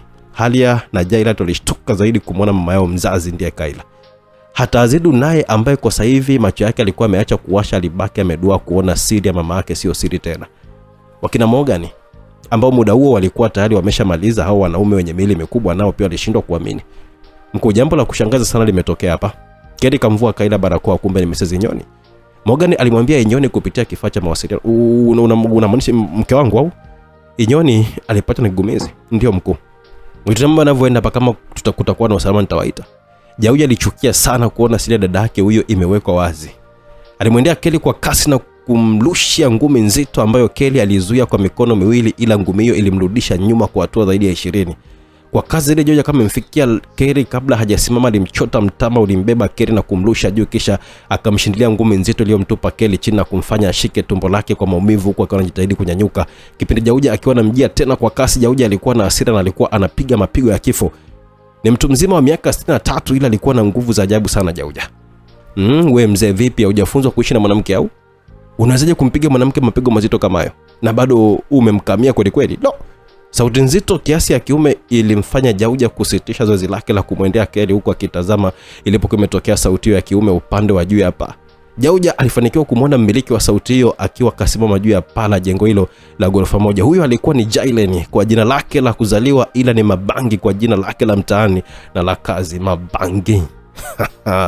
Watu wote walishangaa kumwona Mabangi amefika hapo, huku tumaini la ushindi likianza kuonekana. Kelly japo hakuwahi kuonana na Mabangi wala kuwa karibu naye, ila aliachia tabasamu la ushindi. Kyle alimtazama Mabangi kwa macho yake ya hofu na mashaka ndani yake, na hakufurahia kabisa uwepo Mabangi hapo.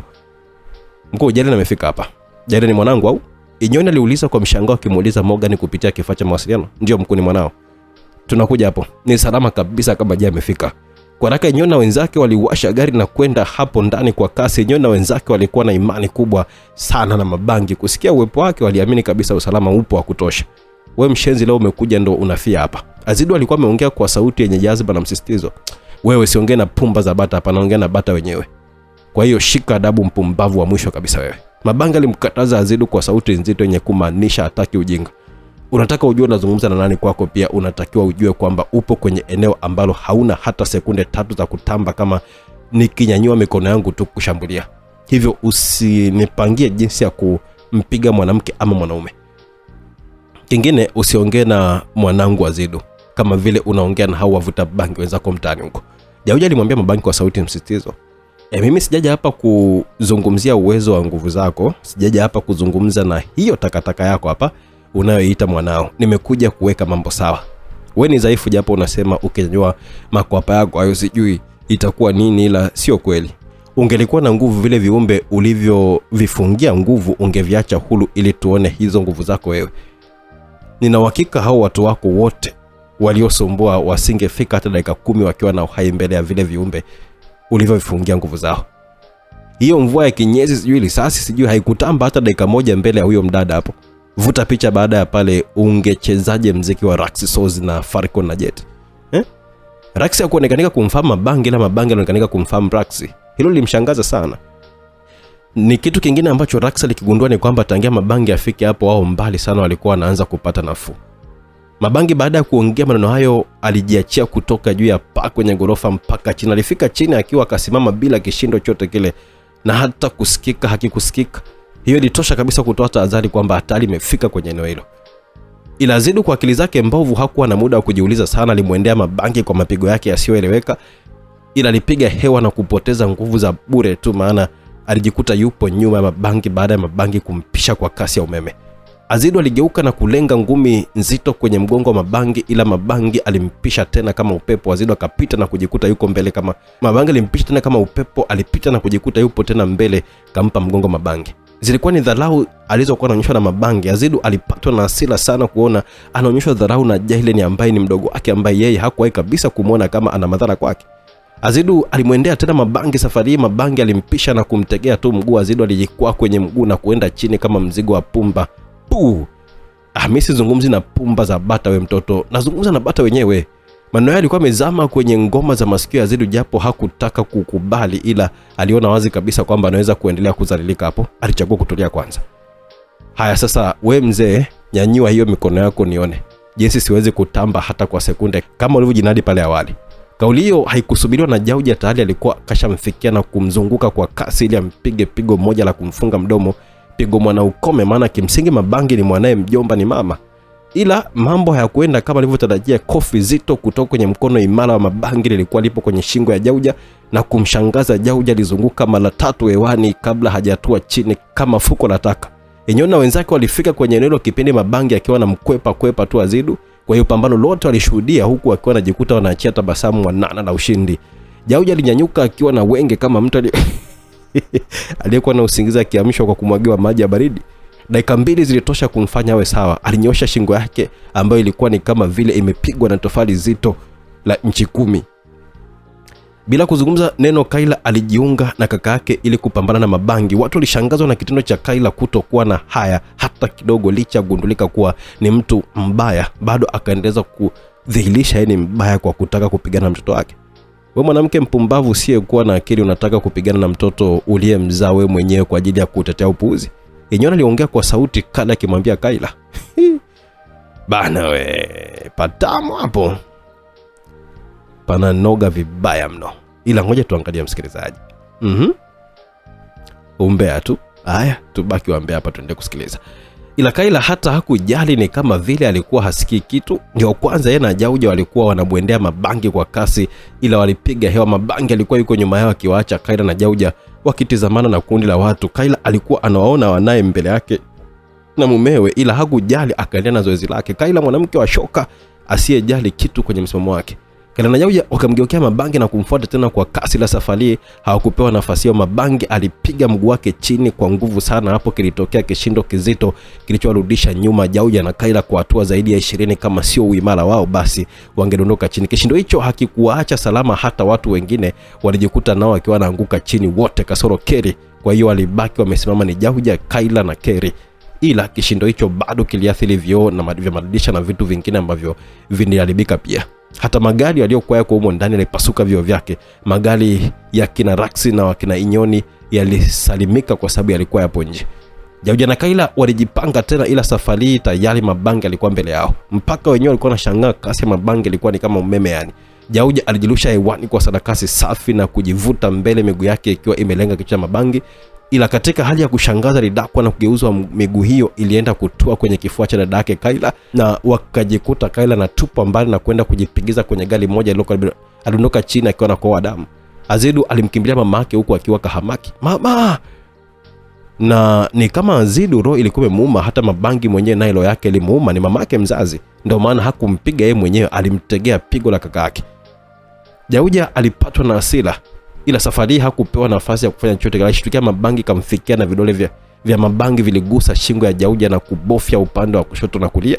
Jauja aliishiwa nguvu hapo hapo na alijikuta akiwa anapiga magoti. Mabangi alimgeuza Jauja akiwa kapiga magoti, kisha akabofya tena nyuma ya shingo mara 3. Hiyo ilikuwa ni namna ya kufungua nguvu alizokuwa amewafunga kina Laksi, ambazo roki zake zipo kwenye mwili wa Jauja. Hapo mabangi ndo alikuwa kaitoa lock. Sasa Jauja alianza kutokwa na moshi mwingi mweusi huku akitetemeka. Kila alivyokuwa anazidi kutoka moshi ndivyo akina Laksi walivyokuwa wanazidi kupata nafuu. Zoezi hilo likatulia ndani ya dakika 5. Moshi uliisha kwenye mwili wa Jauja na kuacha kutetemeka, huku Laksi, Haria, Falcon na Jeti na wote wakirudi kwenye hali zao za kawaida. Wewe mzee na kuua, umemuumiza mamangu. Azidu alikuwa ameongea kwa hasira akimwacha chini mama yake ambaye alikuwa yuko hoi sana. Ungeshangaa uimara wa Kayla, ila kalazwa hoi na pigo moja tu. Pigo hili japo lilikuwa la kutegewa, ila mabangi alikuwa amelitega kwa mahesabu makali sana ili mama yake huyo atulie. Hakutaka kupambana naye. Azidu alimwendea mabangi kwa kasi na hasira, akirusha ngumi nyingi mfululizo. Hakuwa na uoga wa kuona watu waliomzidi uwezo. Mama na mjomba wake wako chini muda huo. Hasira zikamwendesha, alipiga hiyo mabangi tayari kwa ameshampisha zamani sana. Sikia dogo Azidu, wewe unafaa upambane na yule pale kijana Laksi pale. Maana yule wewe ni kaka yake pia, ila hajaishi na wewe, kwa hiyo hata kuonea huruma. Alafu yule ni mpiganaji, ila mimi ni muuaji, sio mpiganaji. Sijui mbombo za mapigo, ila najua kuua tu. Wewe unaniita midogo? Hiyo ni heshima tu, ila nilipanga kuita dogi. Acha maswali, malizana na kijana huyo hapo. Azidu alikuwa amemtazama Laksi ambaye alikuwa anajinyosha viungo vyake. Sauti ya mifupa kunyoka ilisikika. Azidu alimwendea Laksi kwa pupa sana, Laksi ambaye alikuwa na hamu ya kupambana baada ya nguvu zake kuzuiliwa kwa muda.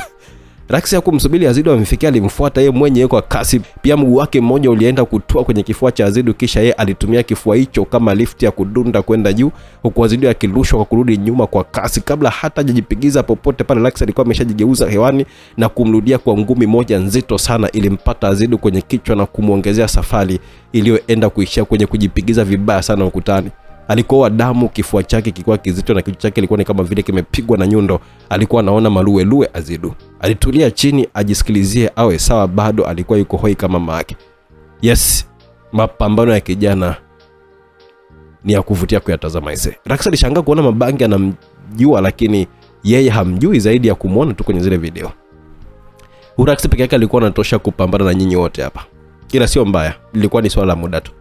Kiufupi yule Laksi, Falcon, Jeti na Kerry ni madubwana ya kusambaratisha diara yote. Mabangi alikuwa ameongezea maneno hayo huko akiwa anamtazama Jauja ambaye kwa sasa hivi alikuwa yuko sawa. Wewe hujui diara, ndio maana unaropoka hapo. Watu waliopo kwenye kambi ya diara inahitaji wewe na wenzako hao muwe zaidi ya 1000 ndio muweze kupambana nao. Sawa, basi Laksi huyo hapo, ama ukubali kutulia mtuambie kinachowasibu. Ila mimi najua kama wewe ni tatizo. Yule Azidu hana kosa wala sio kwa akili yake aliyofanya yote. Yule mdogo wako alikuwa anajua nini ambacho anafanya, ila yeye hakupenda sana kutenda maovu, hasa baada ya kukaa na watu wema karibu. Ila nguvu za giza zilimuongeza morali na kumfanya azidi kuwa mbaya. Yote umeyajulia wapi? Mbona kama hivi unajua mambo mengi sana kuliko nilivyokuwa nakufikiria?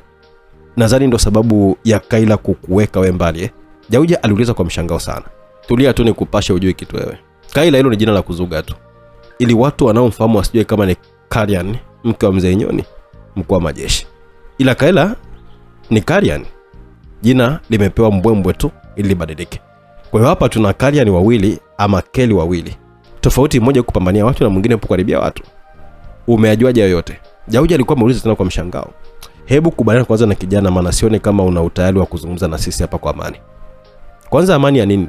Lazima ule kichapo kidogo. Maishem, hebu mpe panga mjomba mkuu wako hapa pambane na mmeo. Mabangi alimwambia Kelly kwa anamtazama kwa tabasamu. Kelly naye alitabasamu huku akiwa anajiuliza mbona Mabangi anawajua wao kuliko wao walivyokuwa wanamjua. Anajua mambo mengi ambayo wao wanaamini hakuna aliyekuwa amemwambia, kama swala la yeye kuwa na mahusiano na Laksi na kwamba ni shemeji kaambiwa na nani. Kelly hakuwa anajibu. ila Kela alimrushia Jauja panga moja. Jauja naye akujiuliza alidaka panga hilo na kumtazama Raksi aliyekuwa yuko upande wake wa kushoto mita 10. Jauja alisimama akimtazama Raksi, kisha bila swali akamwendea Raksi kwa kushtukiza. Alikuwa anaenda kumpasua Raksi vibaya sana kwenye tumbo lake kwa hilo pigo alilokuwa ameenda nalo. Ila Jauja ni kama vile alikuwa anamchukulia poa sana Raksi, akiamini kwamba sio hatari kama bangi. Hilo ni kosa lake. Panga lilipita chini ya mgongo wa Raksi baada ya Raksi kulikwepa kwa sarakasi safi ya nyuma. Jauja alikata hewa kipindi Raksi alikuwa anatua nyuma yake, ila Jauja hakutaka kusubiri na upanga ambao ulikuwa unalenga shingo ya Raksi. Raksi alikwepa kwa kuinama kwa nyuma huko akimpita Jauja, ila hakumpita bure, alimgusa na kiganja kizito kwenye mbavu. Jauja hakusikilizia, japo alikuwa ni kama vile kapigwa na jiwe zito la mbavu. Jauja alimgeukia na kumfuata Raksi ambaye alikuwa ni kama anamkimbia hivi, ila huo ulikuwa ni mtego na Jauja alizama mazima. Kipindi anamfuata Raksi kwa nyuma, Raksi alijirusha kwa kasi na kugeuka na teke lilokuwa linaloitwa askari buti. Mguu wa kwanza ulipiga kwa nguvu sana kwenye kichwa cha Jauja na mguu wa pili ulipiga kwa nguvu sana kwenye shingo ya Jauja. Alienda chini vibaya akijipigiza uso wake alizini. Jauja alikuwa kaumia vibaya sana, uso wake haukutamanika hata kutazamwa. Mapigo yake yana mvuto sana kijana. Rehani alitabasamu tu. Muda huo Jauja, Kaila na Azidu wote walikuwa wako tabani, hawajiwezi kabisa yani. Mabanga alimsogelea Jauja na akainama hapo alipokuwa Jauja amelala, huko akiwa na hema juu kama vile kakimbia kilomita nyingi sana. Mkononi Jauja alikuwa na pete 3, 2 nyeusi na 1 nyekundu. Raksi, nisaidie kisu chako. Mabanga alimwomba Raksi kisu. Raksi naye hakuwa na yana. Alikichomoa kisu kwenye vazi lake ambacho kilibanwa na ala na pembeni ya paja. Alifika hapo alipokuwa Mabanga na Jauja na kumpa Mabanga kisu hicho. Hizi pete ndizo nye nguvu za giza. Ni uchawi wa nge mweusi ambao unatumika kuongezea watu wako nguvu. Uchawi huo ndio ambao unaongoza tabia za yule Azidu pale, na baadhi ya tabia za mama yake pia zinaongozwa na pete hizo. Kwa hiyo unataka Raksi hakumaliza kuuliza, alijikuta akiwa kakaa kimya huku katumbua macho baada ya kushuhudia Mabangi kavikata vidole vitatu vya Jauja. No, usifanye hivyo mwanangu. Jauja naye hakumaliza kuongea, kisu hicho kikali kilipita na vidole vyake vyote vitatu. Ukali wa kisu hicho cha Raksi ndio ulimhukumu zaidi Jauja, maana kisu hakikugoma kwenye mifupa ya vidole vya Jauja, kilipita na kwa nguvu na kutoka na vidole hivyo. Wenye mioyo mepesi walifumba macho yao, maana ukatili ulikuwa unafanyika bila uoga.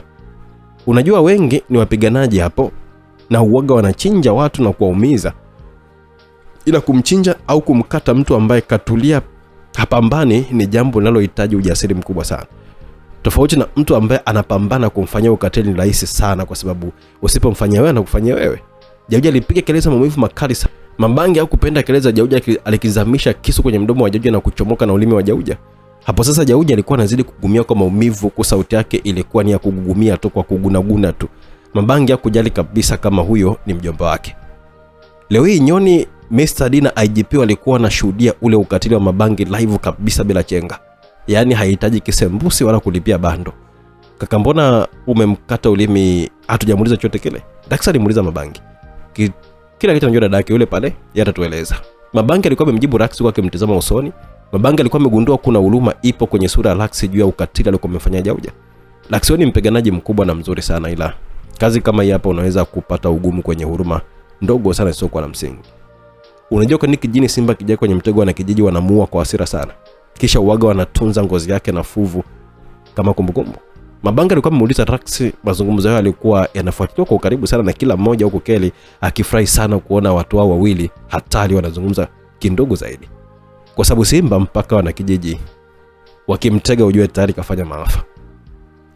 Sababu ya kumua kwa hasira na kuhifadhi fuvu na ngozi kama kumbukumbu ni kwa sababu ya kutunza kumbukumbu ya yale maafa na kupooza machungu yao kwamba simba ni mkali na mnyama wa kutisha zaidi, ila wamemuua. Sawa, unajua sababu ya watu kumpiga mwizi kwa hasira hata kama sio wao walioibiwa siku hiyo? Kwa sababu mwizi waga anawakalisha wenzake ambao walishafanya maafa. Kila mmoja waga ni muathirika wa wizi kwa wakati wake tofauti. Na mara nyingi mwizi huiba vitu muhimu na kusababisha kumrudisha mtu nyuma kwa kuanza kitafuta kitu ambacho tayari alikuwa nacho mwanzo. Kuibiwa kunaumiza, na ndio maana watu waga na hasira sana ya kumpiga mwizi, mwisho kumua kwa kumchoma moto au kumpiga hadi kufa. Safi sana. Umeona ile video ya huyo mzee akiwa na yule dogo pale wakimbaka yule mtoto wa watu? Ndio nimeona. Unaona anastahili kabisa huruma huyu mzee? Hapana, hata hivyo kama ni yeye alikuwa yuko nyuma mipango yote ya kuua, sio tu akuhurumiwa hata kidogo huyo. Rax alikuwa amemuelewa anachomaanisha mabangi na ile huruma dhidi ya Jauja ilimtoka kabisa yani. Mzee Nyoni anajikuta akiwa na fly sana kuona wanae hao wanaelewana na kushirikiana kama vile wamelelewa pamoja. Furaha hiyo ilikuwa hata kwa hali ya Jet, Falcon na wengine wote akiwepo Kerry. Leta ile majoka kungamiza uchawi. Rax alijisachi kwenye vazi lake na kwenye mfuko mmoja alikuwa ametoa kichupa kidogo chenye kimiminika cheupe kama maziwa ama tui la nazi. Ila Rax alikuwa na mshangao wa kuona mabangi anajua mambo yake mengi sana mpaka vitu anavyomiliki. Ila kaka, mbona unajua mambo yangu mengi sana wewe wakati mimi sijui chochote kile kuhusu wewe? Rax alimuuliza mabangi kwa kana mkabidhi kichupa hicho. Kwani mimi na wewe nani wa kwanza kuzaliwa? Mabangi alimuuliza Rax yuko kana mtazama usoni. Wewe? Yes, mimi najua vitu vingi kuzidi na kujua wewe kwa mambo mengi sana kwa sababu mimi ni kaka yako. Jibu la mabangi likamfanya Rax tabasamu tu. Hata waliokuwa wanafuatia mazungumzo hayo na walitabasamu tu. Mabangi alitupa vile vidole vitatu vya Jauja vyenye pete na kuvimwagia kimiminika chote hicho. Zile pete zilianza kufoka moshi mwingi sana mweusi huku zikitoa sauti kama vile tairi lililokuwa linatoa upepo. Watu wote walibaki kushangaa huku wengine wakirudi nyuma kwa hofu maana moshi ulikuwa mwingi mno. Zoezi hilo lidumu kwa dakika 10 kisha zile pete zikateketea zote na ukabaki kuwa kama unga hivi tu mweusi huku vile vidole vikibaki mifupa mitupu. Huyu mzee ni mshenzi sana huyu. Kuna mchezo alikuwa amenichezea huyu mzee. Baada ya zile pete kuteketea tu ni kama vile akili za Azidu zikawa zimekaa sawa kama alizinduka kwenye zogo hivi. Kwa sasa akiwa na hali nzuri kapata nafuu. Inyoni alimfuata mwanae huyo kwa kasi na kumpiga kofi zito sana mpaka Azidu akadondoka chini. Usimpige mume wangu, huyo mtoto haikuwa matakwa yake, ni uchawi tu wa Jauja ndo ulikuwa unamuendesha. Kaila ambaye ni Mrs. Inyoni aliongea kumwambia mumewe mzee Inyoni huku na yeye akiwa na nafuu kidogo japo hakuwa na uwezo wa kunyanyuka. Tena wewe ndo mshenzi zaidi, usiongee kitu. Inyoni alifoka kwa hasira huku akiwa anamuendea mkewe. Watu ilibidi wamtulize kwanza. Mzee tulia kwanza. Hauna haja ya kuwa na jazba, tulia babangu. Rax alimtuliza babake mzee Inyoni huku akiwa kamshika. Mzee Inyoni alitulia baada ya kutulizwa na mwanae huyo. Babake yake onekana kama alikuwa anajali kuhusu hilo. Kwake ni kama vile ilikuwa sawa tu kama wanafamilia yao wangeanza kuzibuana. Mimi nitaeleza kila kitu kilipoanzia mpaka hapa yalipofikia. Kaila alikuwa amezungumza kwa sauti yake iliyokuwa inaashiria maumivu aliyokuwa nayo kwa mbali. Sawa? Sawa. Ngoja tumsikilize mama anasemaje. Halia na Jaira walimfuata mama yao alipo na kumbeba na kumsogeza walipo kwa mabangi na Lehani. Na kila mmoja akasogea hapo ili kusikiliza maelezo ya Mrs. Inyoni. Kwanza nianze kwa kuomba radhi kwa familia yangu. Leo hii nimeshindwa kuwa mama mzuri kwa watoto wangu, nimeshindwa kuwa mke mzuri kwa mume wangu. Nimechagua kutetea asili yangu ambayo ni mbaya kupita maelezo. Ni mbaya kuzidi ubaya wenyewe. Mimi ni kama nimechagua kuonyesha makucha, ila makucha mabaya yenye damu nyingi sana za watu wasiokuwa na hatia. Nisamehe sana wanangu. Unisamehe mume wangu. Sio jambo rahisi kusamehe, ila naomba tu mnisamehe katika hili. Japo silazimishi mnisamehe, ila naomba tu ili nipunguze mzigo wa dhambi walau kwa mwisho tu wa safari yangu ya maisha. Mrs. Inyoni alikuwa ameongea kwa hisia kali sana huko akionekana bado yuko kwenye hali mbaya sana. Watoto wake wote walijikuta akiwa anapatwa na uchungu ndani ya mioyo yao kasoro Mzee Inyoni ambaye yeye aliona ni kama kelele tu hapo. Jalili mwanangu, naomba unisamehe sana. Najua kwako siwezi kutazamika kama mama kwa sababu mwanamke niliyekutenga mapema sana na mara zote sikuwahi kuwa upande wako. Kwako ninatazamika kama mwanamke aliyekuzaa ila asiyekuwa na sifa ya kuwa mama. Mimi kwa Azidu ni mama, ila ni mama mbaya. Ila kwako sio mama kabisa. Nakubali kuzibeba lawama hizo moja kwa moja.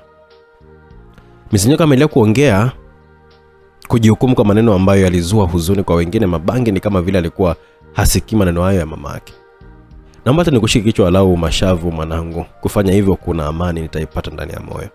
Msinyoka alikuwa anamwambia Mabangi, ila Mabangi ni kama alikuwa hasikii kabisa. Kila mmoja alikuwa anamtazama Mabangi atafanya nini, ila hakuwa na dalili zote za kufanya alichokuwa amebana mama yake. Nadhani tungeenda kwenye maelezo ya hayo mambo yalipoanzia mpaka hapa yalipo. Mabangi aliamua kuua kabisa ombi la mama yake kwa kuhamisha mada. Shem Kera alimuita kwa mshangao kidogo Mabangi ambaye alikuwa amempotezea tu. Kaka ni mama huyu. Rehani alimwambia Mabangi, pia Mabangi alimpotezea tu na Rehani. Namuelewa. Alisema Mrs. Inyoni kaka anajiweka sawa ili kuanza kuzungumza. Haria na Jeti waliumia sana kuona Mabangi hahitaji tena ukaribu na mama yake mzazi, ila hakuona kosa lake kwenye hilo. Ila matokeo ya matendo mamao ndio alikuwa yanamuumiza sana. Mrs. alijiweka sawa kwa kujikoza kidogo kisha akaanza kuzungumza. Hayote kwa sasa hivi alikuwa ameanzia kwenye mkoa wa Rumaya, kwenye kijiji cha Sobela. Kijiji ambacho asili ya watu wake ni watu wasiopenda mtu wakao awe juu zaidi yao. Yaani hata baba kama mwanae atatoka kwenye kijiji hicho na kwenda kutafuta sehemu nyingine, kama akifanikiwa tu kupata mali nyingi kuliko za nyumbani kwao, basi baba wa hiyo familia huaga hafurahi kabisa. Hapo huyo mtoto atalogwa mpaka arudi nyumbani kusaidia tu kazi za shamba. Labda kwenye kipato chake hakikisha anatoa 75%, kwa sababu yake ni 25% ya matumizi yake kwa maisha yake. Asili ya tabia hiyo pia ni sababu ya kufikia hapa. Kwa sababu kitu ambacho kinachotokea kwenye kile kijiji, wanakijiji waga wanahitaji kiwanufaishe wao zaidi, hata kama hicho kitu kimekaa kitaifa zaidi, kwa maana hata kama kitu kitokana mali asili ya taifa. Kwenye kile kijiji kulikuwa na bwawa kubwa sana. Bwawa lilikuwa na ukubwa wa mita 2400 za mraba. Ndani ya bwawa hilo kuligundulika kuna madini ambayo yalikuwa ni mapya kabisa na yaligundulika ndani ya nchi ya Wewenash. Madini ambayo yalikuwa yamepewa jina la Rabu. Madini yenye thamani sana. Baada ya watafiti kuongezeka, walikuwa wamegundua kwamba kijiji chote kina madini hayo chini ya ardhi, chini sana, umbali wa futi zaidi ya 100. Serikali ikaamua kuwahamisha na kijiji wote na kuwapeleka kwenye kijiji ambacho hakikuwa na watu, kijiji cha Swau. Hilo alikuwa tatizo kwa busara kabisa. Serikali ikiona ni umuhimu wa kijiji kile na kukitunza kijiji kiasi kwamba madini yakakutwa hapo salama kabisa. Licha ya kuwa yalikuwa hayajulikaniki awali, ila waliona busara kutenga asilimia kadhaa ziwe manufaa kwa wanakijiji kwa kila mwaka baada ya kuhesabu faida zinazopatikana kwenye hayo madini. Serikali iliamua kutoa 20% ziwe zinaingia kwenye uongozi wa kijiji ambacho kwa muda huo sio tena kile kijiji cha Sobela, ni kijiji cha Swau. Ila na kijiji wale 10% kwa kila kaya moja ilikuwa ni sawa sawa na kila kaya kupewa milioni 50 kwa mwaka. Shida ilianzia kwa wazee wa 4 wa kijiji: Mzee Lamadu, Mzee Dumba, Mzee Lisumi na Mzee Kisebe. Huyo Mzee Lamadu ndiye baba yetu sisi hapa, yaani mimi na Jauja na Anita. Wazee hao wao hawakuridhika kabisa kupata hizo 30% kwa ujumla, maana 20% kwa uongozi wa kijiji na 10% za kaya moja moja. Wazee hao waliona ni ndogo sana, walikuwa wanahitaji wapata 60% na walihitaji pesa zote zifike kwenye mikono yao wao kama wazee wa kijiji, na kwa mzee wa kijiji alikuwa na chochote kile bali ni heshima tu.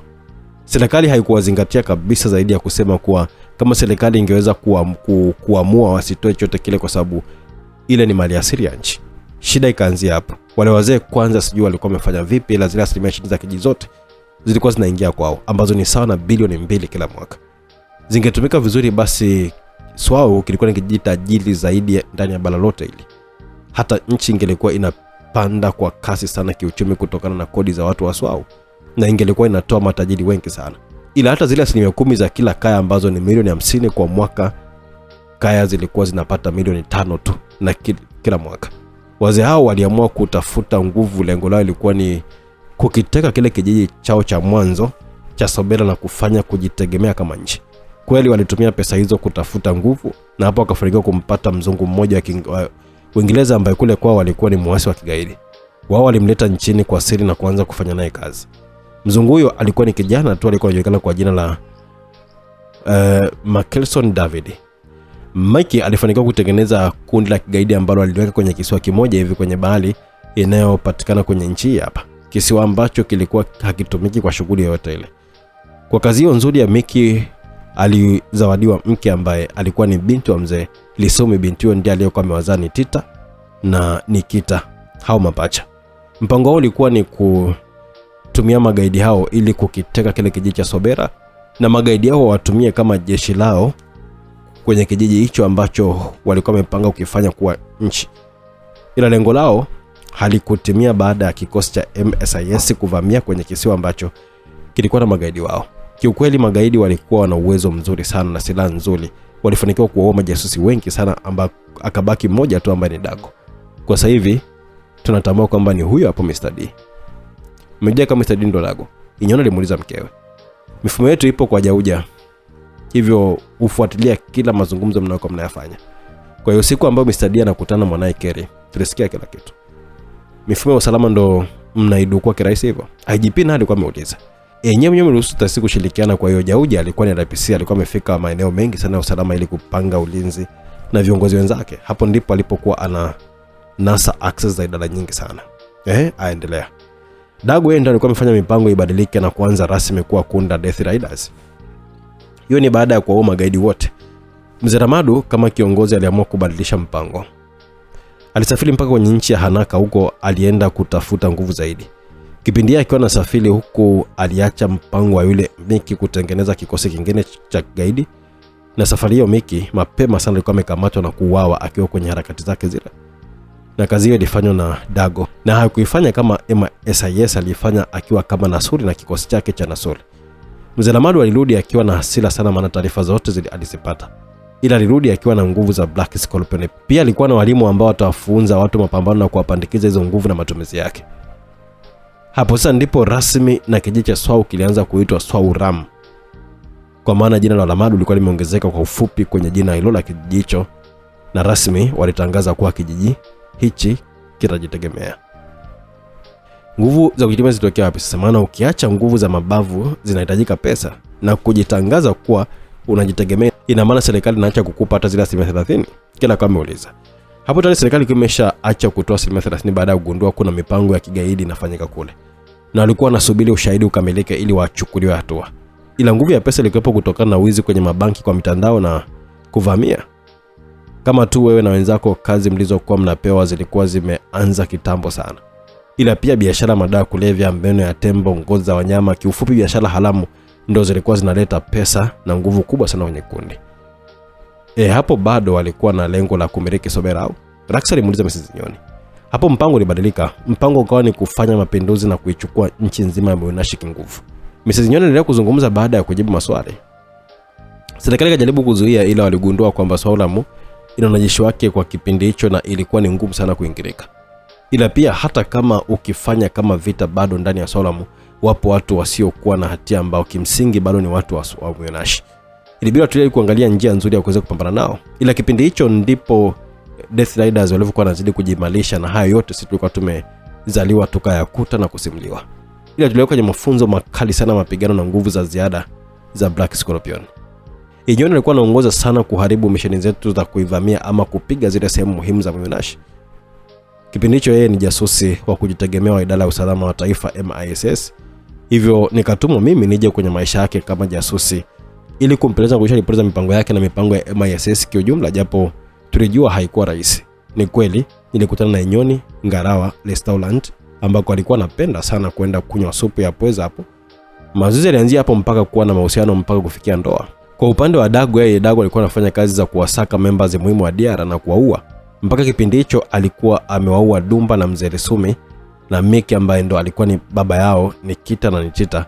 Kwa hiyo Dago alikuwa ameshiriki kwenye kifo cha babu yao wakina Nikita na baba yao. Hivi ilisababisha Nikita na Nitita waishio kulelewa na baba yetu sisi kama baba yao, na sisi tulikuwa kama ndugu zao. Sema naomba kuuliza. Uliza tu. Kile alikuwa ameomba kuuliza akaruhusiwa na Mrs. Nyoni. Nye baba yenu alikuwa ni Mzee Ramadu, na hawa wazee walikuwa ni Ramadu, Dumba, Lisumi na Kisebi. Sasa kama Nikita na Nitita walikuwa ni wajukuu wa Lisumi, vipi nyie wa Ramadu ni watoto na bado mlikuwa mnalingana na wakina Nikita, tena wewe ni mkubwa kuliko hata Nikita na Nitita pia? Swali zuri. Mzee Lisumi alikuwa ni mzee kweli kweli wa miaka zaidi ya 80. Huku wenzake hawa walikuwa hapo kwenye 60, na kwa hiyo yeye alikuwa ni mkubwa na binti yake alikuwa ni mkubwa wa umri wa kuolewa, na ndio maana akamuozesha kwa Miki. Mimi nimezaliwa kisha miaka miwili baadaye ndo wakazaliwa kina Nikita. Sawa. Kwa hiyo Nikita alienda kwenye maisha ya Dago kumpeleleza na kumuua kwa lengo la kisasi cha babake na babu yake, na lengo jingine lilikuwa ni kumuua kwa sababu alikuwa anakwamisha mipango ya DR kwa kuwaua vizingizi muhimu. Japo kipindi hicho ndo pia aliuawa Mzee Kisebi kipindi Keri akinazaliwa. Kwa nini mlimuua mamangu Rozi? Gani alimuuliza Mrs. Nyoni. Kama sisi tulivyokuwa tumeingia kispy kwenye maisha ya Nyoni na Dago, ndivyo Nyoni alivyokuwa ameingia kispy kwenye maisha ya Rozi na Mzee Kisebi, na alifanikiwa kumuua Mzee Kisebi kwa ushirikiano wake na Dago. Licha ya Rozi kujua kwamba Nyoni kamuua baba yake, ila bado alikuwa na mapenzi makubwa na Nyoni. Mapenzi yalikuwa yameshika sana nguvu kubwa kwenye moyo wa Rozi kuliko uchungu wa mzazi.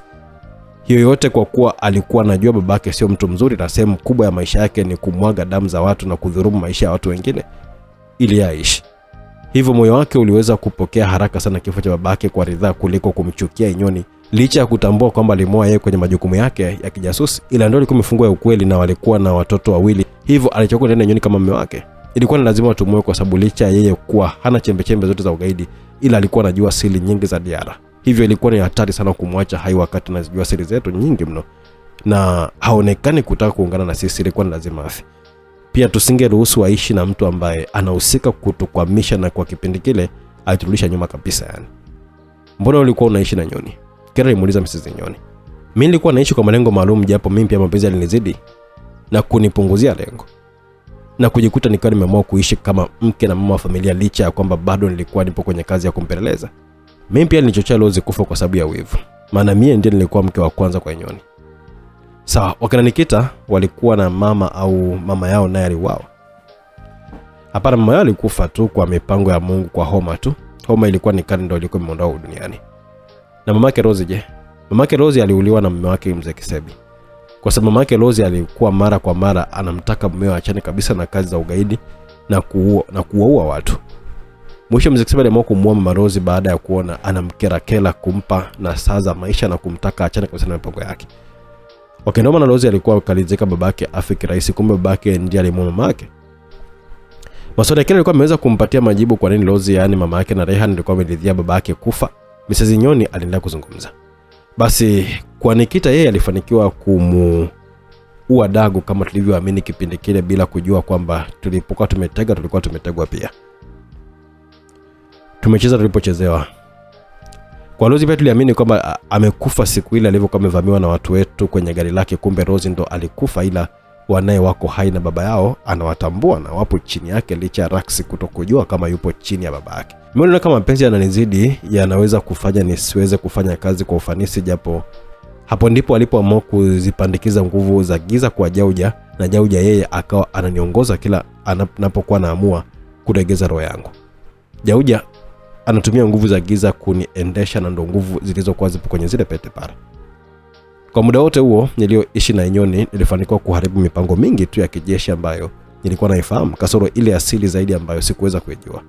Watoto wote niliokuwa nimewazaa niligundua kwamba ni Nasuri kutokana na baba yao aliwahi kupewa nguvu za Nasuri. Azidu na hali ya unasuri wavaa tu, maana wao walikuwa tayari wameshazaliwa, ila Jailen ana unasuri, alizaliwa nao kabisa, na Jailat pia. Ila Jailen niliona dalili kuwa ni hatari kwa nguvu zake. Nilijua anaweza kuwa shida kwetu kwa baadaye, na ndio maana nilikuwa namchukia sana mara zote. Sikuwahi kuwa upande wake, upande wa kumtetea kama mama. Ila Jauja yeye alikuwa karibu sana na Azidu na alianza kumuongoza kwa nguvu zake za giza, na hayo yote yalikuwa yanafanywa na Azidu, sio akili zake kabisa. Ni mwongozo wa nguvu za giza za Jauja. Kila alilofanya kwa ndugu yake Jailen ni mipango ya Jauja huyo, sio kwa amri yake mwenyewe. Mzee Nyoni alikuwa amehitimisha maelezo yake ama story yake. Mimi kwa mara ya kwanza Jauja alinipa mpango wa kumtendea jambo la hovyo sana Jay. Ila nilikuwa nimekataa na kuondoka nyumbani kwake, ambapo aliniita na kuniambia huo upuzi wake. Ila cha ajabu, asubuhi nilipoamka nilijikuta tunavutiwa na ule ushenzi alikuwa ameniambia anko. Hivyo nikali nimeenda nyumbani kwake na mipango ya kumtenganisha Jay na familia ilikuwa imeanzia hapo. Azidu alikuwa ameanza kutoa maelezo yake bila hata kuombwa na mtu yoyote. Nguvu za giza zilizokuwa zikimuendesha zilishatoka kwenye mwili wake, na jambo zuri zaidi ni kwamba alikuwa anaweza kukumbuka kila kitu. Hivyo aliamua kutoa story nzima jinsi mambo yalivyokuwa. Jambo la kwanza kabisa ilikuwa ni kuipunguza na kuipoteza kabisa imani ya baba Mzee Nyoni kwa Jay. Maana kwa mama ilikuwa ni jambo rahisi, maana alikuwa anajua kabisa kama kaka yake yuko kwenye plani za kumtenganisha Jay na familia. Kazi ya kumpakazia kesi Jay haikuwa ngumu sana, kwa maana Jay alikuwa ananiamini sana mimi kaka yake na kuniheshimu pia. Alikuwa ananisikiliza kwa kila jambo, hakuna jambo ambalo nilomwambia akagoma kufanya hata mara moja kwa kipindi hicho. Nakumbuka Jay alikuwa karudi likizo kutoka shule, alikuwa na ugeni wa vitu vingi sana vya nyumbani ambavyo ni vipya. Siku iliyofuata nyumbani tulibaki mimi na Jay tu. Baba alikuwa ametoka na mama alikuwa ametoka, Hadia na Jerati nao hawakuwepo. Nikamwambia Jay kwamba baba kaacha maagizo ile TV ya sebleni tuitoe kwa sababu anataka kuleta TV mpya. Nikamwelekeza mpaka mtaa wa kuipeleka hiyo TV ni sehemu wanauza vitu used, nikimwaminisha kwamba hayo ni maagizo ya baba. Na hiyo pesa nikamwelekeza kuipeleka hiyo pesa kwa mtu fulani kwenye mtaa mwingine. Jay alifanya kama nilivyokuwa nimemwambia, ila hakujua mimi nilikuwa na lengo langu tena ni baya kwa upande wake.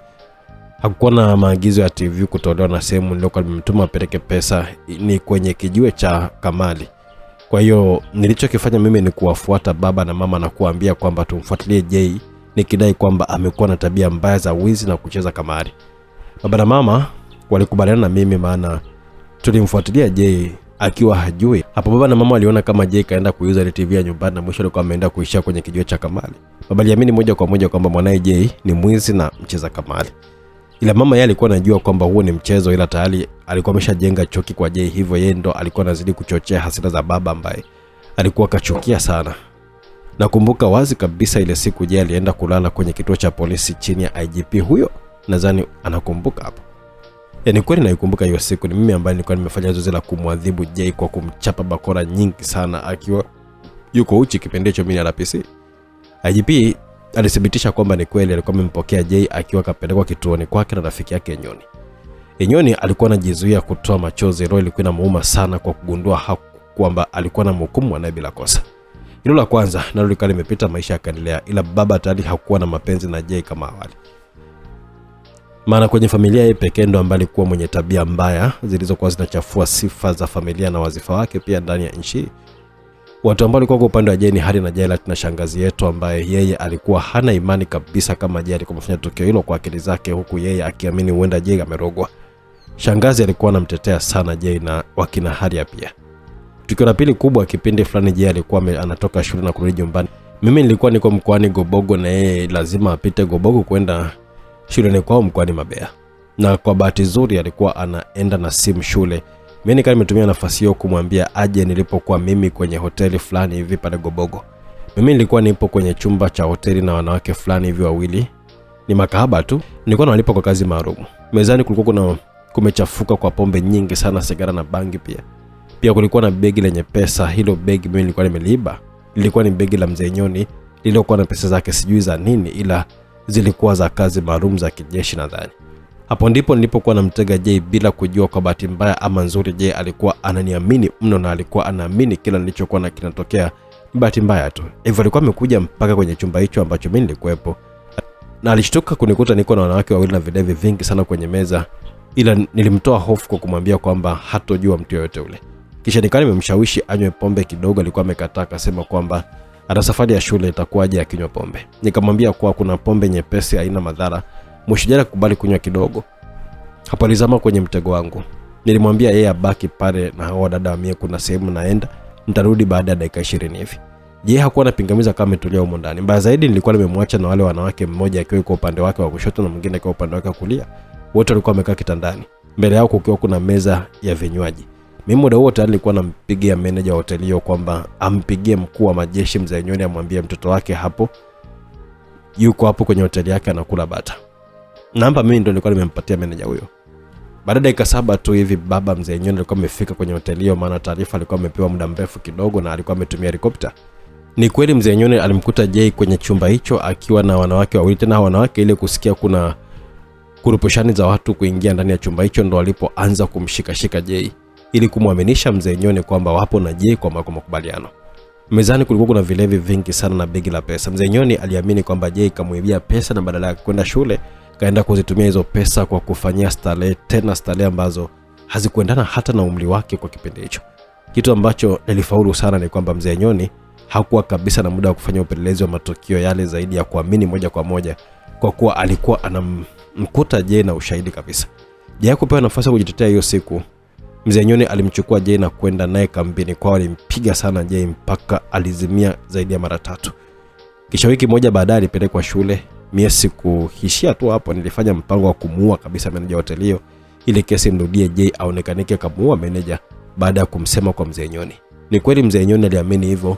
Alitaka kumfunga Jay kwenye jela ya watoto wa umri chini ya miaka 18, ila IGP na mheshimiwa rais ndo alikuwa amemtaka asifanye hivyo, ampe tu adhabu na amwache aendelee na masomo. Mzee Nyoni alikubali, ila kwa mara nyingine tena alienda kumwadhibu Jay huko shuleni kwao. Alimpiga nusu kumuua. Huyo IGP naye alikuwepo na alishuhudia kabisa ile tukio. Ni kweli nilikuwepo kwenye ile tukio. Jay alipigwa kiasi sisi mapembeni Lozeri Tuma. Hata mimi nilikuwepo kwenye hilo tukio. Nakumbuka Jay alikuwa anapoteza fahamu na magiwa maji ya baridi anazinduka tukipigo kinaendelea. Aliteseka sana siku hiyo. Ajipaka thibitisha maelezo ya Azidu, huko Mr. D naye akikazia kwa kutoa ushuhuda wake. Yenyoni alijikuta akiwa anatokwa na machozi. Roy ni muuma sana kutambua alikuwa anamuonea mwanae asiyekuwa na makosa. Sio yeye tu, kila mmoja story ilikuwa inamgusa na kuingiwa na huzuni kubwa sana. Hata Mabangi mwenyewe Roy ilikuwa inazidi kumuuma baada ya kutambua sasa michezo ilivyokwenda fanywa. Tukio ambalo lilifanya familia yote kwa sasa iwe na chuki dhidi ya Jay. Baada ya yote Jay alirudi kutoka shule akiwa kamaliza kidato cha 4. Nakumbuka tokea alivyokuwa ameenda shule kidato cha 3, baba alitaka uongozi wa shule ile usiwasimruhusu Jay kurudi nyumbani hata likizo, na asitoke hata nje ya shule siku zote mpaka atakapomaliza. Siku ilivyokuwa imewadia alirudi nyumbani. Mimi ndiye ambaye nilikuwa nimempokea stendi na kurudi naye nyumbani. Tukiwa njiani nilikuwa nimempa Jay juisi, ila ile juisi nilikuwa nimeweka dawa za kulevya za kumfanya akili yake izubai tu. Tulipofika tumefika home usiku mida ya saa 7 hivi. Ukizingatia Jay alikuwa anakaribia mwaka na nusu hajarudi nyumbani, ilikuwa ni mgeni wa nyumbani. Pia bado nilikuwa nimempa dawa za kumzubaisha akili na bado alikuwa ana imani na mimi. Kwamba muda wote huo bado Jay alikuwa anakuamini licha ya matukio yote. Kile alikuwa amemuuliza Azidu kwa mshangao huko akiwa anatazama Azidu na Jay kwa zamu. Yes, alikuwa ananiamini. Na hisi ni nguvu za giza za Uncle Jauja zilichangia yeye kutokuwa na akili za kunitafakari matukio yangu ndio anamfanyia. Sidhani kama ni nguvu za giza, ila mimi nilichagua kuwa na imani kwa kila ndugu yangu. Imani kwangu ilikuwa ni 100%, sikuwa hata na 100% ya wasiwasi kwa ndugu zangu wote. Mabangi aliweka wazi jinsi alivyokuwa anawachukulia ndugu zake na familia yake. Basi mlimpata ndugu mwema sana, alisema Keri, kisha Azidu akaendelea kuzungumza. Basi nilipokuwa nimefika nyumbani, mimi nikawa nimemuongopea Jay kwamba nyumba ina mabadiliko na mimi na yeye tutahamia chumba kimoja kwa sababu chumba chake kinafanywa marekebisho. Ila hiyo ilikuwa ni mipango ya kumpa kesi ya ubakaji bila yeye kujua. Ila maskini Jay yeye alikuwa ananiamini sana.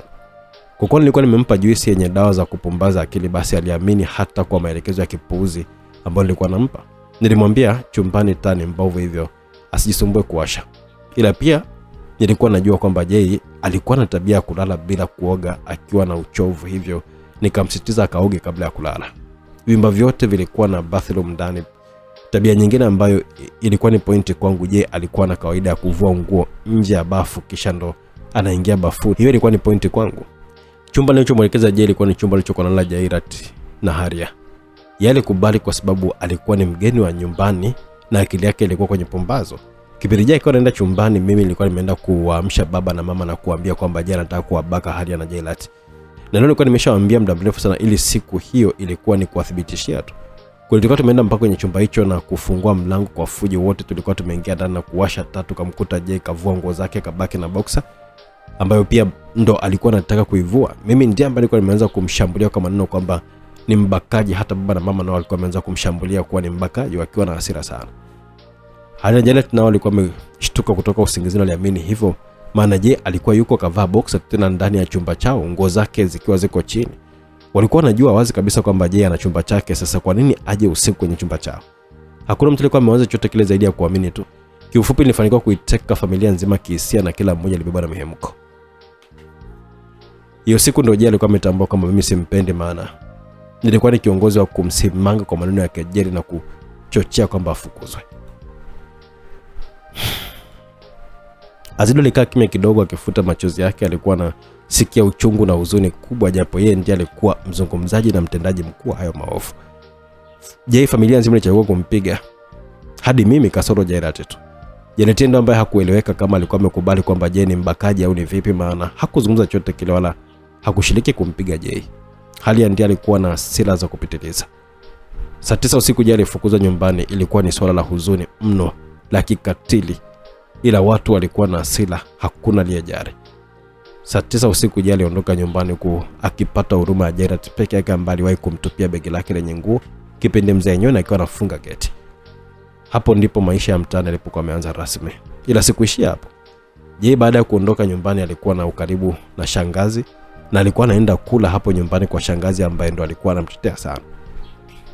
Kuna siku mimi na baba tulikuwa tunaenda nyumbani kwa shangazi kumtembelea mida ya saa 2 hivi usiku. Ila mzee Nyoni agaili baada ya kuona Jay anaingia kwa shangazi, basi tukaondoka zetu. Ila hiyo ndio ilikuwa ni pointi kwangu. Baadaye nikatuma watu wangu wakaenda kwa shangazi na kumuua. Hiyo kesi mzee Nyoni na familia nzima waliamini kwamba Jay ndo muuaji. Mzee Nyoni alikuwa anataka kumfunga Jay kwa mara nyingine tena, ila IGP na rais walimkingia kifua kwa mara ya pili, wakisema kwamba ushahidi ukikamilika basi atachukuliwa hatua. Kwenye msiba Jay alikuwepo. Mzee Nyoni alimwambia Jay asije kumuona tena kwenye maisha yake na asiwe kana ukaribu na mtu yeyote wa familia yake wala wa ukoo wake, kwa maana rasmi yeye hausiki na ukoo wa Nyoni. Hapo ndio Jay akawa ameanza kuishi maisha yake akiwa kama Mabangi, na kweli kuanzia hapo hakujihusisha tena na familia yetu. Ila mimi bado niliendelea kumwandama kwenye kila kitu chake. Yote hayo nyuma yake nikiongozwa na Jauja. Azido alimaliza kusimulia stori hiyo iliyokuwa na huzuni kubwa, iliyobeba uchungu mzito na matukio yaliyokuwa yanamwandama Jay. Stori iliyoaliza karibia watu wote. Sasa wewe Pimbi, niambie unataka kufanya kitu gani? Mabangi alimuuliza Jauja aliyekuwa kalala chini anaugulia maumivu yake. Wewe ni mtoto mwenye laana, ndio maana familia nzima ilikuchukia. Hakuna jambo linalokosa njia, hizo sababu zote ni njia tu, ila ukweli ni mtoto mwenye laana. Mtoto asiyekuwa na laana hawezi kabisa kuua watu kikatili kama vile mnyama. Wewe una laana, hauna tofauti na mnyama wa porini. Wewe ni la. Jauja bado aliamua kuongea kwa kejeli kudhihirisha kwamba anamchukia sana Mabangi, ila hakumaliza maneno yake. Mabangi alimdaka mdomo wake na kuuvuta ulimi wake, kisha kakata na kisu na kumfanya Jauja apige kelele na kutapatapa huku na kule akiwa na maumivu makali sana. Watu walifumba macho kushuhudia huo ukatili. Mabangi aliamua kuonyesha ukatili wake sasa bila uoga. Hakuishia hapo, alimkamata vizuri Jauja ambaye alikuwa ameanza kutulia akionyesha kuishiwa nguvu. Mabangi alipitisha kisu chake taratibu kabisa kwenye shingo ya Jauja kama vile anachinja mbuzi. Kisu kilionekanika jinsi kilivyokuwa kinazama kwenye kola ya Jauja na kuimaliza kabisa shingo ya Jauja na kuitenganisha na mwili. Kila mmoja alisisimuka huku wengine wakifumba macho kwa mara nyingine. Ukatili kumetendeka. Kisha Mabangi aliwaambia Laura na Yami kwamba ondoke zao. Mabangi hakutaka majadiliano yote yale. Jay mwanangu, naomba unisamehe. Ni kweli kwa mama ambaye ameuhifadhi mwanae kwa miezi 9 tumboni na kumzaa kwa uchungu wa stahili kabisa kufanya nilivyofanya mimi kwako. Ila haiondoi ukweli kwamba mimi ndiye mama yako mzazi. Naomba unisamehe mwanangu. Sauti ya Mrs. Nyoni ilisikika kwa tabu sana. Kisha kipindi Mabangi akawa anatembea kuondoka, ila kila mmoja alishtuka baada ya kumuona Mrs. Nyoni akijizamisha kisu kwenye tumbo lake. Mabangi aligeuka na kumuona mama yake akijichoma kisu, ila cha ajabu Mabangi hakugeuza, aliendelea kuondoka. Japo ungeweza kuona hali ya mfadhaiko kwenye sura yake, ila hakutaka kurudi. Hata Laura na Yami pia walishindwa kuendelea na safari. Laura akasema mbele ya Mabangi, "Hapana Jay, yule mama yako. Hakuna mzazi mbaya Jay. Angelikuwa mbaya kiasi hicho, angekunyonga tokea siku ya kwanza umezaliwa. Hatuwezi kuondoka wakati mama yako yupo kwenye hali kama ile. Istoshe, unajua wazi kabisa kwamba damu yako inaweza kunusuru uhai wa mama yako. Kwa nini sasa tuondoke tumwache mama yako anakufa?" Na kama Mabangi kwa anamtazama usoni na mikono yake ikiwa ipo kwenye kifua cha Mabangi kumzuia asiendelee kutembea. "Unaongea nini wewe?" Mabangi alimuuliza Laura kwa sauti nzito ya kutisha, ila Laura hata hakujali, akionekanika kumaanisha zaidi kwa kumwambia alichomwambia Mabangi.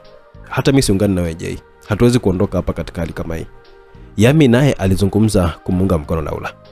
"Kama najua wewe ni Nasuli ambaye damu yako inaweza kumponya haraka jela, hata mtu mwenye jela kubwa kiasi gani, naomba ufanye kitu kwa mama. Kama ulikuwa una imani ya 100% kwa familia, ina maana wewe ni mwema. Sidhani kabisa kama yaliyotokea ndo yamekubadilisha wewe kutoka kwenye kuwa mwema kwako. Leo hii kilichotuleta hapa kutoa msaada ni wema wako pia. Japo ulipaswa kumaliza Jauja, haupaswi kabisa kuwa mkatili kiasi hicho. Najua hata wewe roho inakuuma kumwona mama kwenye hali kama ile. Kunjua moyo wako kaka." Rehani alimfikia Mabangi na kumwambia maneno hayo. "Jaireni, mume wangu, msaidie mama tafadhali." Sauti ya Priya kasikia kwenye sikio la Jay kupitia kifaa cha mawasiliano na Priya na wakina Jamila walikuwa wanaona kila kitu kupitia kamera zao za hewani zilizopo kwenye eneo hilo. Mabangi hakujibu chochote, alirudi mpaka alipo kama mama yake. Je, nini kilitokea?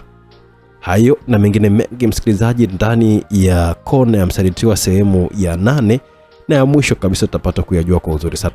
Mwandishi wetu yuko makini zaidi ya makini na yuko vizuri, anajua na anajua tena. Ila kuna kitu kabugi kwenye sehemu ya 7. Mimi nimegundua alichobugi. Je, wewe umegundua? Kama kweli umegundua basi andika kwenye comment hapo chini niweze kujua umakini wako, kama uko makini au unasikiliza tu na kuenjoy bila kukumbuka nyuma. Jamani, tuandikia kitu gani? Mimi nimesoma tu kilichoandikwa na mwandishi wetu, asimulizie kama kilivyoandikwa. So mimi nimebugi, kwa hiyo ni mtunzi mwenyewe kabugi. Nataka kuona umakini wako. Kabugi kitu gani? Niambie kwenye comment hapo chini kama unasikiza kupitia YouTube channel ya Simulizi Max. Alafu tusubiri sehemu ijayo. Na mimi director wenu mtunzi ni Esi Hussein Vumbi. Simulizi gani nafuatia? Basi hapo katika sehemu ya 8 nitapata kukujuza kwa uzuri sana simulizi gani nafuatia baada ya hii. Mpaka wakati huo basi niseme bye bye. Tukutane sehemu ya 8 na ya mwisho. Kona ya Msalitiwa.